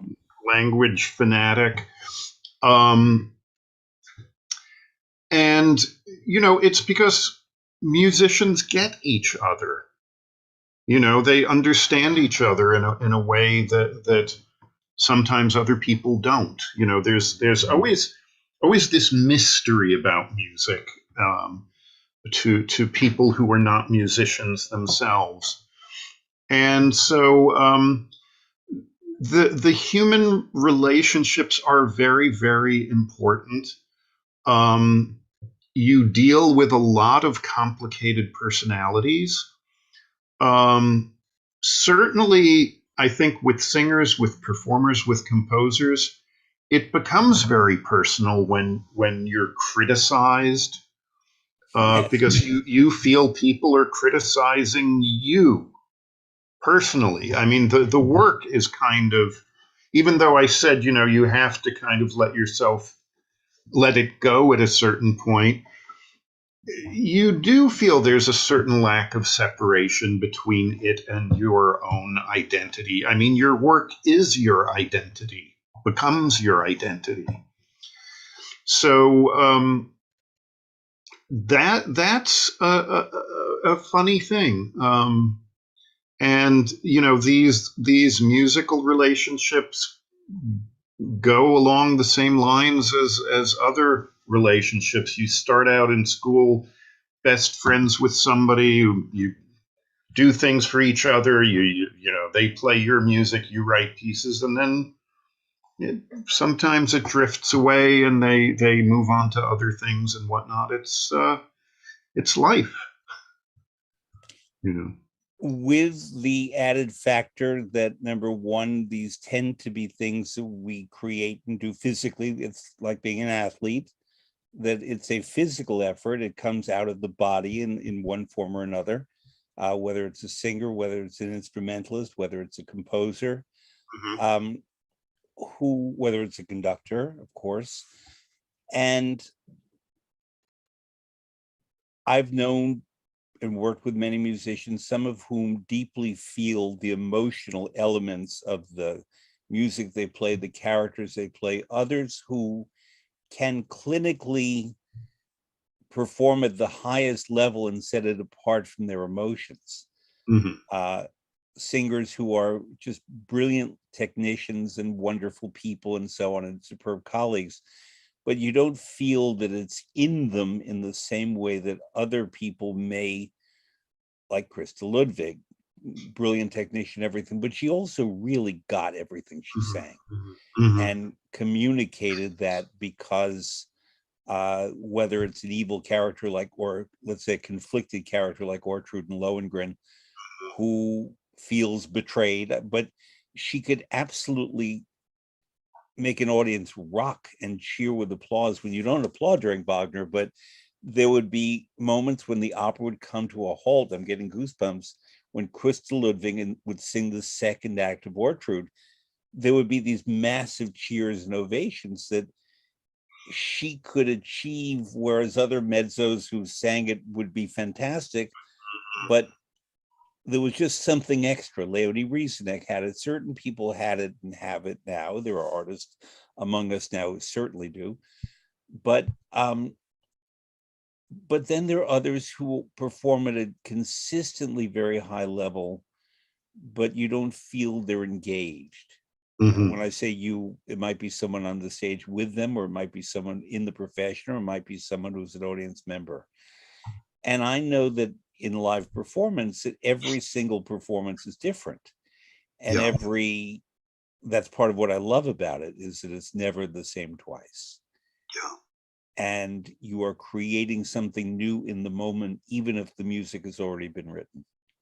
I recently served as a jury member for the Seoul International Piano Competition for all the rounds, and it was all done remotely. Um, and these pianists were extraordinary. These young pianists at the highest level. Out of all of these performances, and there was something like 36 in the first round, 24 in the second round, blah, blah, blah. And, we had to listen to half-hour to 45-minute videos for each round of all these pianists, and then the concerto round for the last six. All of those performances, you could count the amount of drop notes on both hands, maybe. I mean, these were technical performances of such perfection, and every last one of them was extremely musical. And yet, I would sit there and listen, and just for I shouldn't say so many of them, but for some of them, you would just not be engaged. And you'd hear three or four, let's say, list pieces. The same pieces would often appear on different pianists' programs. You'd hear the same piece and it would be like, oh my God, if I hear another one of these, I'm going to kill myself. And then another pianist would come along with the same piece, and all of a sudden you'd have goosebumps. It would be in another league. And even at that kind of level of perfection, there is a noticeable thing that the ones who have it have. And whether it's just a deeper understanding of the music, whether it's timing, whether it's I don't know what it's actually quite difficult to define exactly what it is, but it just hits you, you know. It raises an interesting question because a lot of musicians get their first foot in the door through competitions. Mm-hmm. And I've never judged a instrumental competition, but I've been a judge numerous times in vocal competitions. And I find it very interesting when I sit with juries, and some of them are managers of artists, some of them are managers of companies, some of them are singers themselves, some are conductors. And every one of us has a very different view of what we want the singer to be. Mm-hmm. And I was on a jury once with I'll just say it, one of my favorite singers of all, one of the greatest singers of our time. Um, I think he's fantastic, and I go by his judgment, and his knowledge of singing is second to none.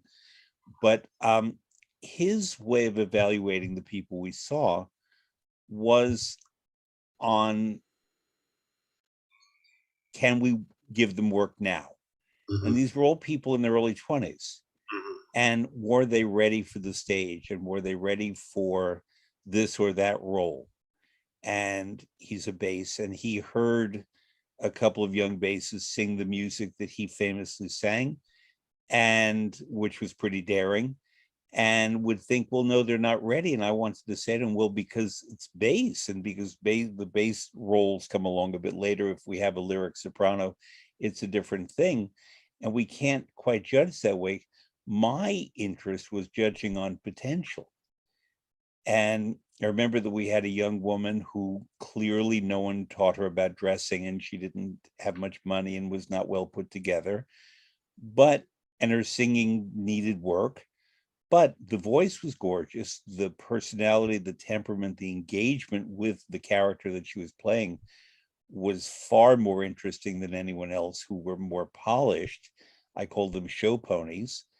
And yet, when it came time to do the judging, I was the only person who spoke up for that young soprano, because they felt, no, she's not ready now. But she Well, was 20, and I wanted to see that she got some training and attention and polishing. it's part of the nature of competitions, but I think it's very important that it is discussed at the onset. And I have seen this only a couple of times on the various competition juries that I've served on, instrumental juries. That I think it's important that there is a discussion with the jury what the aims of the competition are and what are you judging on.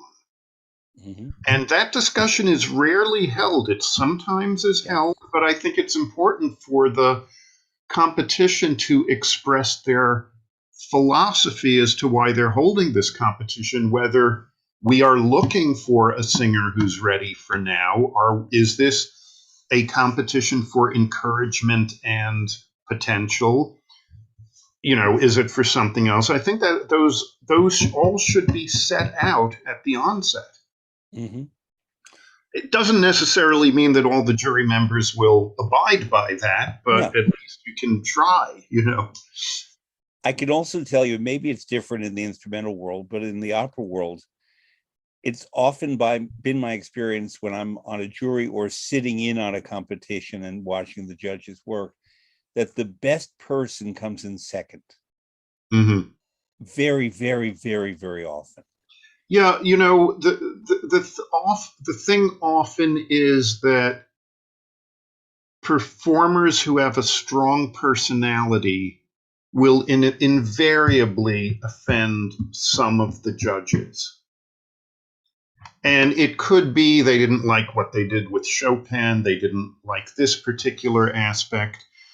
And I've seen it often where a competition can be a consensus that's kind of a compromise. I've seen that happen. I have also been on competitions where I really did feel the best person won, Hmm. and that one could maybe argue about the second, third, fourth prize if there is one. But one juror at one competition said to me, and I think this is very wise, it doesn't matter about the second and third prize. It's important that they get the first prize right, because that's the one that people pay attention to. Nobody remembers who the second and third prize winners are, you know. And yet there are competitions, I'm not going to name them because people can decide for themselves which they are, in which many people win or accorded the top prize, but don't go on to major careers for any number of reasons. And I'm not judging them, Yeah. but it's interesting how there are certain competitions where the winner just kind of vanishes. Well, I think that's more true nowadays because if you go back 30 years, let's say, when you had one of these competitions, like, I don't know, let's say the Naumburg Hmm. piano competition, when a pianist won that prize, they would automatically have dozens of bookings in concert series. A lot of these bookings were on the university concert series circuit because all these universities have concert series. What has changed is you go back that far, the programming on those series was 85% classical music and 15% other stuff. Nowadays, the amount of classical music on those series is more like 10%. Hmm. So the dates are simply not there to give that competition winner a jump start to a career. Because that was the whole thing. You won a competition and you would have a year of dates or 2 years of dates. And that rarely happens nowadays. A couple of competitions still have the clout to do that, but not many. Because even without a pandemic, touring is a different thing, and Yes. presenters, I forget the name of the university in Missouri, but is often would present the first recital by someone. It's the university where Winston Churchill uttered the term Iron Curtain, and they Mm-hmm. have a famous speaker series, and I'm not remembering the name of the university, but Luciano Pavarotti had his first American recital with piano at Mm-hmm. that University of Missouri because they had such a rich endowed program for that. Mm-hmm. I Part of my academic career was at the University of Wisconsin at Madison, and we had the Wisconsin Union Theater. And I obviously wanted to work there, and I would do stuff there. And many of the artists who I later worked with in life, in my career, I met there. For example, Shirley Verrett, the mezzo soprano and soprano, who I adored before. And she showed up and was everything I would want in an artist. And I got to know her then, and I told her that it was my intention to come back to my hometown of New York and work in opera. I wound up working in opera in Italy first and then New York.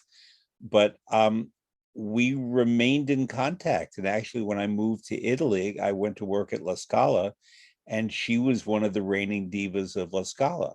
Mm-hmm. So for young people who want to work in the arts, the opportunity to work in these university theaters and have the exposure first to the repertory, but then to the performers themselves was invaluable. And that too is disappearing. Yeah. There are exceptions. Indiana University maintains a very strong program in that regard, but it's the exception, Mm-hmm. really. So, have you ever composed film music? Have you been approached to do it? I was approached to write film music, and the first film was a film based on what was the best-selling video game of the time, and it was kind of like a Star Warsy film, and it had some very, very good, very well-known actors in it. But it was apparently being produced and directed by the owner of the video game company. Uh, And they sent me a 7-minute clip with dummy music. They they often do that. They'll put in copyright music and to say we want something like this, but we don't want to have to pay the royalties for mhm, Host Planets or Carmina Burana or something, mhm. and ask you to write something similar. And I thought, should I do this? Should I get my toe in this? And actually, it was through Sir James Galway, that this came to me. The And flautist. Yeah. yes, and I watched the video and I thought, I'm just not convinced about this and whatnot. And I thought, okay, let me read the script. And I started reading the script, and the whole film had already been shot. And I, I, I came across a line where one of them says to his commanding officer, "With all due respect, sir," and "do" was spelled "do," "do" was spelled "do," and I thought, I don't want to do this. Well, So I I'm said, putting this out there. I think that you would be a great film composer. I had I'm not name dropping, but it happens to be true. I had the great honor and pleasure and thrill to know and work with Federico Fellini and ah, learn a lot from him. And I've taught courses at the New School about Fellini, and he's just my favorite film director. And I was an extra in a couple of his later films. really? Yeah, yeah. And I had the chance to talk to him. We were both Federico, Fred in Italian is Of Federico. course. And I got to know his wife, Giulietta Messina, and they lived on Via Margutta in Rome. And because I'm a good cook, they would say to me, "You come over and you cook and we'll eat." And there I was cooking Roman food for Mm, Romans. And so I got to ask him a lot of questions. And he was very, by nature, evasive about answering questions because he didn't want to be pinned down. But I mm, did ask him a question once that I knew he lit up to about the music in his films. And I said that, a great part of your films is the music of Nino Rota. And he said, as a matter of of fact, course. I don't, I tell my cinematographers what I want. I tell my designers what I want. I tell everybody what I want except Nino Rota. Mhm, I show him my ideas and my sketches because he would draw out his films and he would write out a screenplay, sort of. And I hand it to Nino Rota and ask him to write music. And then I incorporate the music into the film because I know it will improve my film. mhm. And I could see a director handing you elements and asking you to write some music. I see that. Oh yeah, and I don't, I wouldn't deal well with someone saying, "Here's a piece, I want you to write something exactly like that." But I could deal with them using it as a pointer to the kind of mood they wanted, or what they were going after. And actually, writing the Frankenstein ballet was very much like writing a film score. Because when I started that project, when I was waiting for the scenario, I was imagining that Liam Scarlett, who was the choreographer, Choreographer, yeah. um, I thought he was going to update the action the way he had for a couple of recent ballets. He did an updated Hansel and Gretel. There was another one where the action was updated, and I just for some reason assumed Mhm. that he was going to update the Frankenstein. So as I was waiting to see what he was going to do with it, and when we finally met here in my house for him to give me, I think he just gave me the first act scenario, and he told me no, he wanted it to be absolute period Mary Shelley, Mhm. and that came as quite a surprise to me. And he also said, I want something very romantic. And, it's funny because I often take umbrage. A lot of people will say I'm a neo romantic composer, and I do take umbrage at that because I think that's really an oversimplification. And I think when a lot of people use the word romantic, they usually mean tonal, but more often what they really mean is melodic. And I am a melodic composer, but most of my aesthetic sensibilities are much more in line with one would think of as classicism than Mhm. romanticism. But let's not get into that. But, he gave me this scenario that gave a bare bones account of what was going on, but very precise timings. Um, so that was the closest I've come to um, composing kind of music to order. Um, but I take those things more as an interesting challenge than as a confining thing. Well, how can I do what I'd like to do within these constraints?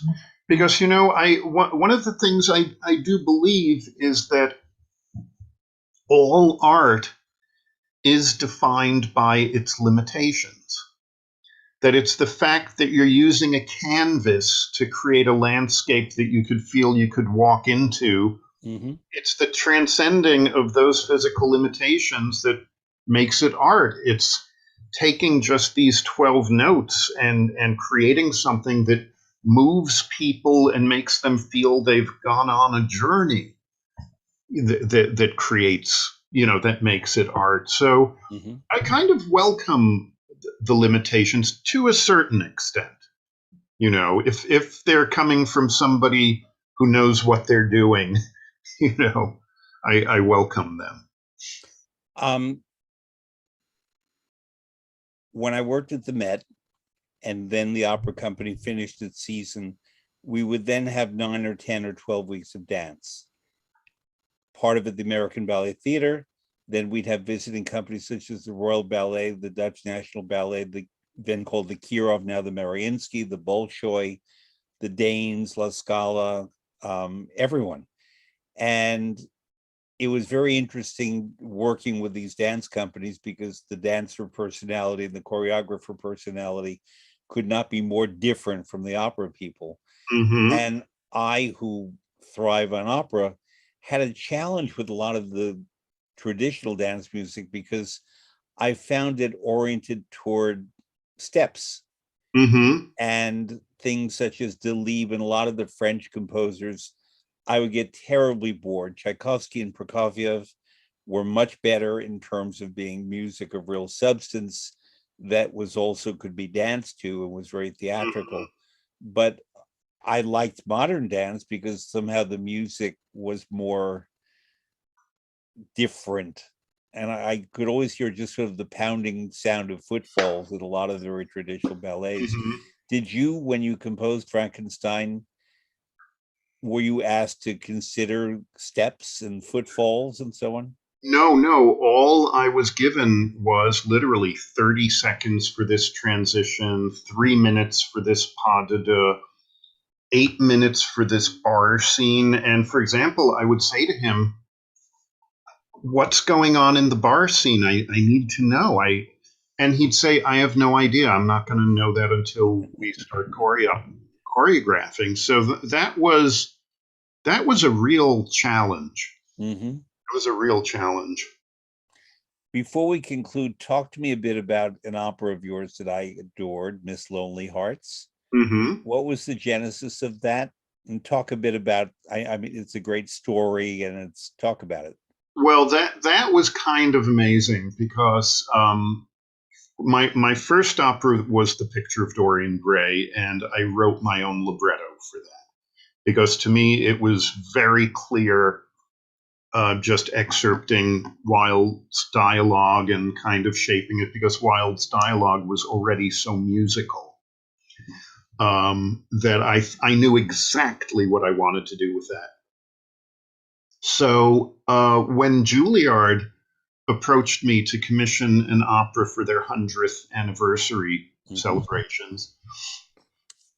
I said, well, the opera I'd like to do is Miss Lonely Hearts. And I just threw it out there thinking they'd say no, because it's a very raw, difficult book. I mean, and there's a lot of By Nathaniel West. yes, a lot of bad language in it, a lot of very explicit situations. And it's very edgy, an amazingly modern book for the time in which it was written, and a very dark and disturbing book. And Joe Polizzi said yes, which I was being the president of Juilliard, a wonderful man. Juilliard, who I admire a lot. Yep. And I was thrilled, but then I thought, okay, I've got to write this. And I sat down and I started thinking about it. And the more I thought about it, the more I lost confidence that I would be able to do a good job translating this into a libretto. So I thought, okay, let me contact Sandy McClatchy, J.D. McClatchy, renowned poet, editor of the Yale Review, wrote librettos for William Schumann and Tobias Picker and other composers. And translations for the Met into English of Magic Fruit. Yes. Yeah. Wonderful guy, died too soon of cancer. He did. And he had approached me a few years before that, asking if I would be interested in collaborating on him with an opera, if I needed a librettist.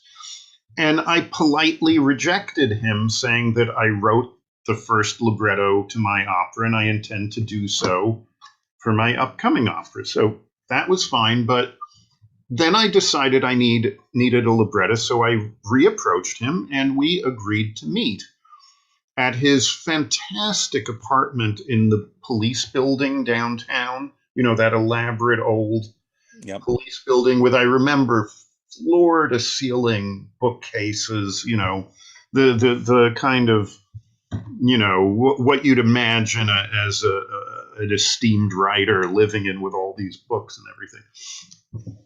And he made tea, and we sat down, and he described it later as us cautiously sniffing around each other. And we were kind of talking about things and really kind of skirting the subject. And he finally said, okay, he said, enough of this. I'll just cut to it. He said, the opera that I want to most do right now is Miss Lonely Hearts. And I had almost fallen off my chair because I did not tell him. I did not tell anybody. And I thought, how did he find out? And it turned out he didn't find out. That was the opera. And it then turned out that we had both, years before, tried unsuccessfully to get the rights to the novel, separately. So we thought, okay, let's try this again. So and this is a very long story, which I will shorten drastically, but we contacted the literary agent who supposedly owned the rights, and they demanded certain things and whatnot, and the negotiations were dragging on. They were asking for a lot of money. And then there was some question about European television rights that they could not answer without doing a search of their warehouse and whatnot and blah, blah, blah. And Sandy called me up and he says, look, either we can wait for them to do this, which could happen next week or next year or never, or we hire this firm to do a copyright search at the Library of Congress, which we did. I think it cost $800 or $900 or something. And they come back with like a 50-page report on the copyright and who it was sold to and who it was mortgaged to and all of this. And the lawyer called us back finally after completing this work and said, "Are you sitting down?" And we said yes. He said, "They don't control the rights to this. The people that both of us had been negotiating with for years, it turned out there was a Hallmark Hall of Fame TV play on Miss Lonely Hearts, and all theatrical rights were signed over to the guy who did that play, that adaptation, and we then had to find this guy, and in one day, Sandy tracked down his widow living in New York and got in touch with their lawyer, who actually turned out to be senile, and there was a whole nother, thing. The saga of getting the rights to that were so contorted and so complicated, but we finally did. And I seem to recall that Hallmark Hall of Fame, I could be completely wrong, but I remember the actress Maureen Stapleton being in it. That sounds familiar, actually. Yeah, because I remember that was my first contact with the story Miss Lonely Hearts. That sounds familiar. Because Maureen Stapleton was a fantastic actress. So yes. When she did something, she may not be remembered by people today, but she was one of our great theater stars who later in life had quite a film career, but she was in Williams Rose Tattoo. Tennessee Williams thought she was one of the 2 or 3 greatest actresses. And she won an Oscar late in life. And a friend of ours, I think you're a friend of Jane Scoville as well. Yes, wrote the play. Wrote a wonderful autobiography of Maureen Stapleton that I recommend. But she also did a one-act play about Maureen Stapleton. Yes, that I went to a reading of a year or 2 before the pandemic hit, I think. Mm-hmm. Yeah, I didn't know that, but maybe I'll have Jane on sometime to talk about Maureen Stapleton. Oh, Jane's wonderful. I love her. She is. I do too. Yeah. Anyway, I'm going to conclude, as I often do with my guests, and you have been everything. You notice, by the way, I only used one adjective about you, none of this tonal stuff. Just eminent. I think eminent was okay. Neo-romantic, that's for other people, and the 30 people who've done their doctoral dissertations. I asked my guests to give a few works or performers that appear in the IDAGIO catalog, so people who are subscribers to IDAGIO can go and listen.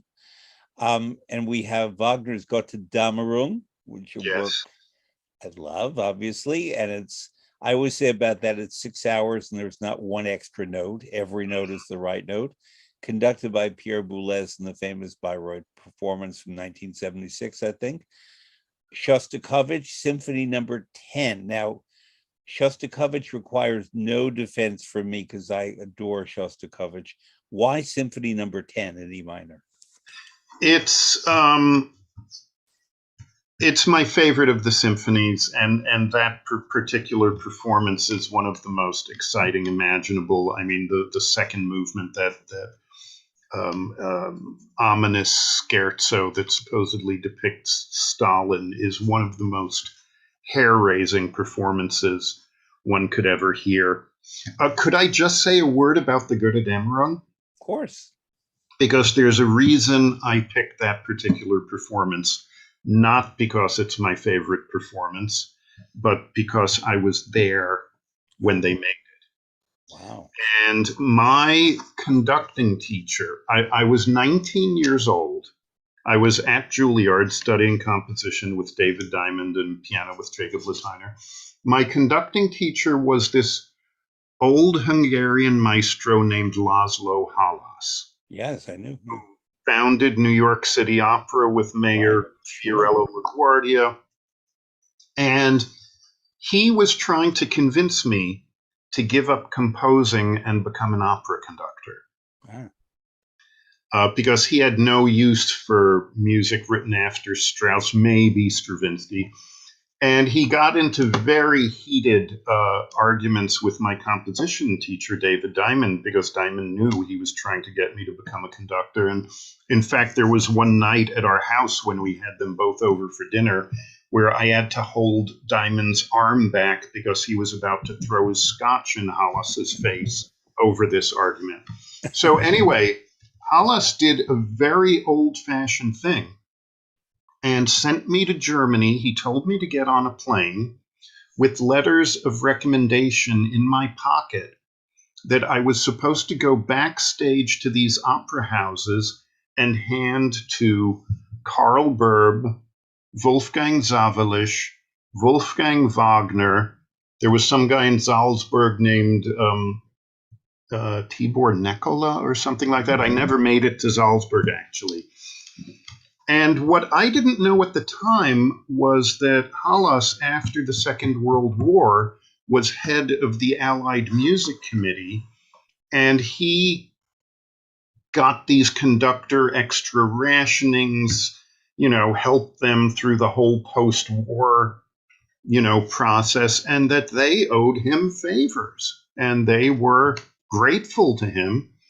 And these letters worked. Here I showed up, and it was my first time, not only in a foreign country, but my first time anywhere away from home. And I was handing these letters. So, I got to hear Böhm conduct I Will Never Forget the Ariadne auf Naxos at the Bayerische Staatsoper with Edita Gruberova, when the performance stopped for a 20-minute screaming ovation after her big Zerbinetta aria. Was machtige Prinzessin. Yes, it was staggering. And one of the letters was to Wolfgang Wagner. And Wolfgang Wagner, Wagner's son, who was famous for not even allowing family members into rehearsals, gave me grandson. Sorry, Wagner's grandson, yes. And Wieland's brother, gave me a Hausausweis, a house passport, where I had free run of the Festspielhaus. So I sat in on rehearsals and performances in the orchestra pit. I sat in on a Parsifal in one of the lighting towers that Matty Salmonen sung Titterell's voice from 2 feet away from me, this just voice of such size. And when Diamond found out that I was going to Bayreuth, he gave me a letter in competition with Hollis. He gave me a letter to give to Friedlin Wagner, Wagner's granddaughter and Wolfgang's sister. And he said, see if she's still alive. And if she is, well, she was very much alive. And I spoke to her on the phone. They gave me her number at the Festspielhaus. And she said, oh, why don't you meet me at the Nibelungen Monument in the Festspielhaus at 3:00 tomorrow and stay for the performance. Well, it turned out that performance was the closed taping for video and television, the Bayerischer Rundfunk, of Götterdämmerung. And there I was, 19 years old, hearing my first Wagner opera live in the family box in Bayreuth with Wagner's granddaughter, and there was one other conductor in the box with us, and we were the only people in the auditorium besides the technical crew. And that was my first Wagner opera. So now, did you doze off at all? No, I did not. And that was the beginning of a love affair with Wagner. Yeah. I do think there are better recordings, but for me, that recording is very special for those reasons, for the memories. I fully understand. Some other time I'll tell you, I had a comparable experience with Karl Böhm in Munich for Die Frauenschatten. Mm-hmm. Yeah, but so I know exactly what it was. October 3rd, 1976. I remember the date. Yeah. And so I know exactly how those things imprint on us. And yeah. Now the Shostakovich, I certainly understand. I wanted to ask you about percussion and Shostakovich, because he thrills me with it's not brazen. It's kind of like everything is fully deployed and understood and done in such glorious ways that are not just noise, but it's Mhm. something else. But I've never asked a composer about Shostakovich and percussion. Well, he uses percussion economically. I mean, it's coming out of a tradition where percussion wasn't really thought of as a uh, an instrumental group to compete with the brass and strings. It was always an ornamentation of it. Um, Towards the end, in his 15th symphony, he starts using the percussion in a more contemporary way, where it's its own section in a way. Yep. But he uses it very economically. The thing about Shostakovich is that what I really admire about him, which I'd say is a constant in the composers that I really admire, is that there is not a wasted note, and they get the biggest emotional bang with the most economical of means. So I don't want to go through all of them. You have Brahms, Schubert, played by Arthur Schnabel, so I get that. Well, I They needed produced, something played by Schnabel. It was a yes, toss-off whether it's a Mozart concerto or yeah. Schubert or Beethoven. And Bela Bartok, Duke Bluebeard's Castle, conducted by Antel Dorati. And but the one I want to get to, I have noticed for the past couple of hours that over your left shoulder is Ferruccio Busoni. Ah, And yes. not everybody talks about Ferruccio Busoni, so we can. He wrote Dr. Faustus. Um, you don't have to explain to me why, because I get it, Ferruccio Busoni, but talk about Busoni for people who don't know him and why he would be on your wall and why he would be one of your picks. Well, Busoni, of course, was great Italian German pianist composer.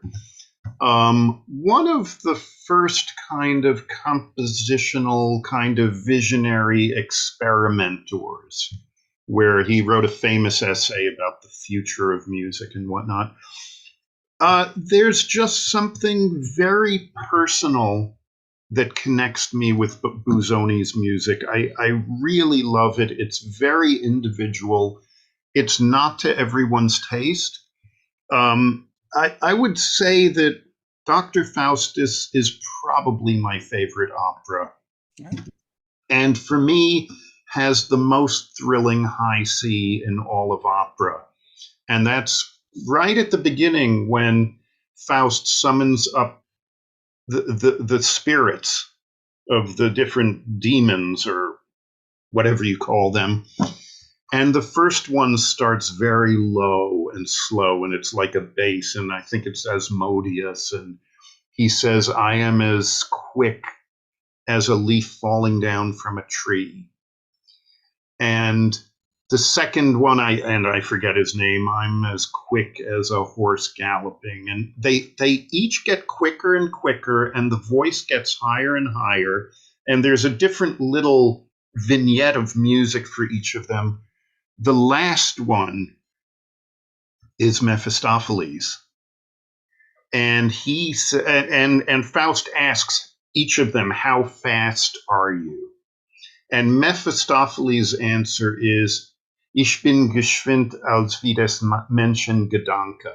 I am as fast as man thinks, and that Gedanke is on a high C, and it's just the realization of Faust's dreams at that moment. And for me, it's one of the most thrilling high Cs in all of opera. Mm-hmm. And I just love that opera, the orchestration, the beauty of so much of the writing. I think it's a very underperformed and underappreciated work. And I was so excited when the Met did it a few years back. It finally hit the Met stage. And in Thomas fact, Hampson was in it. I was asked for the New York Times to do one of those little things. What are you looking for in the season? And they did it.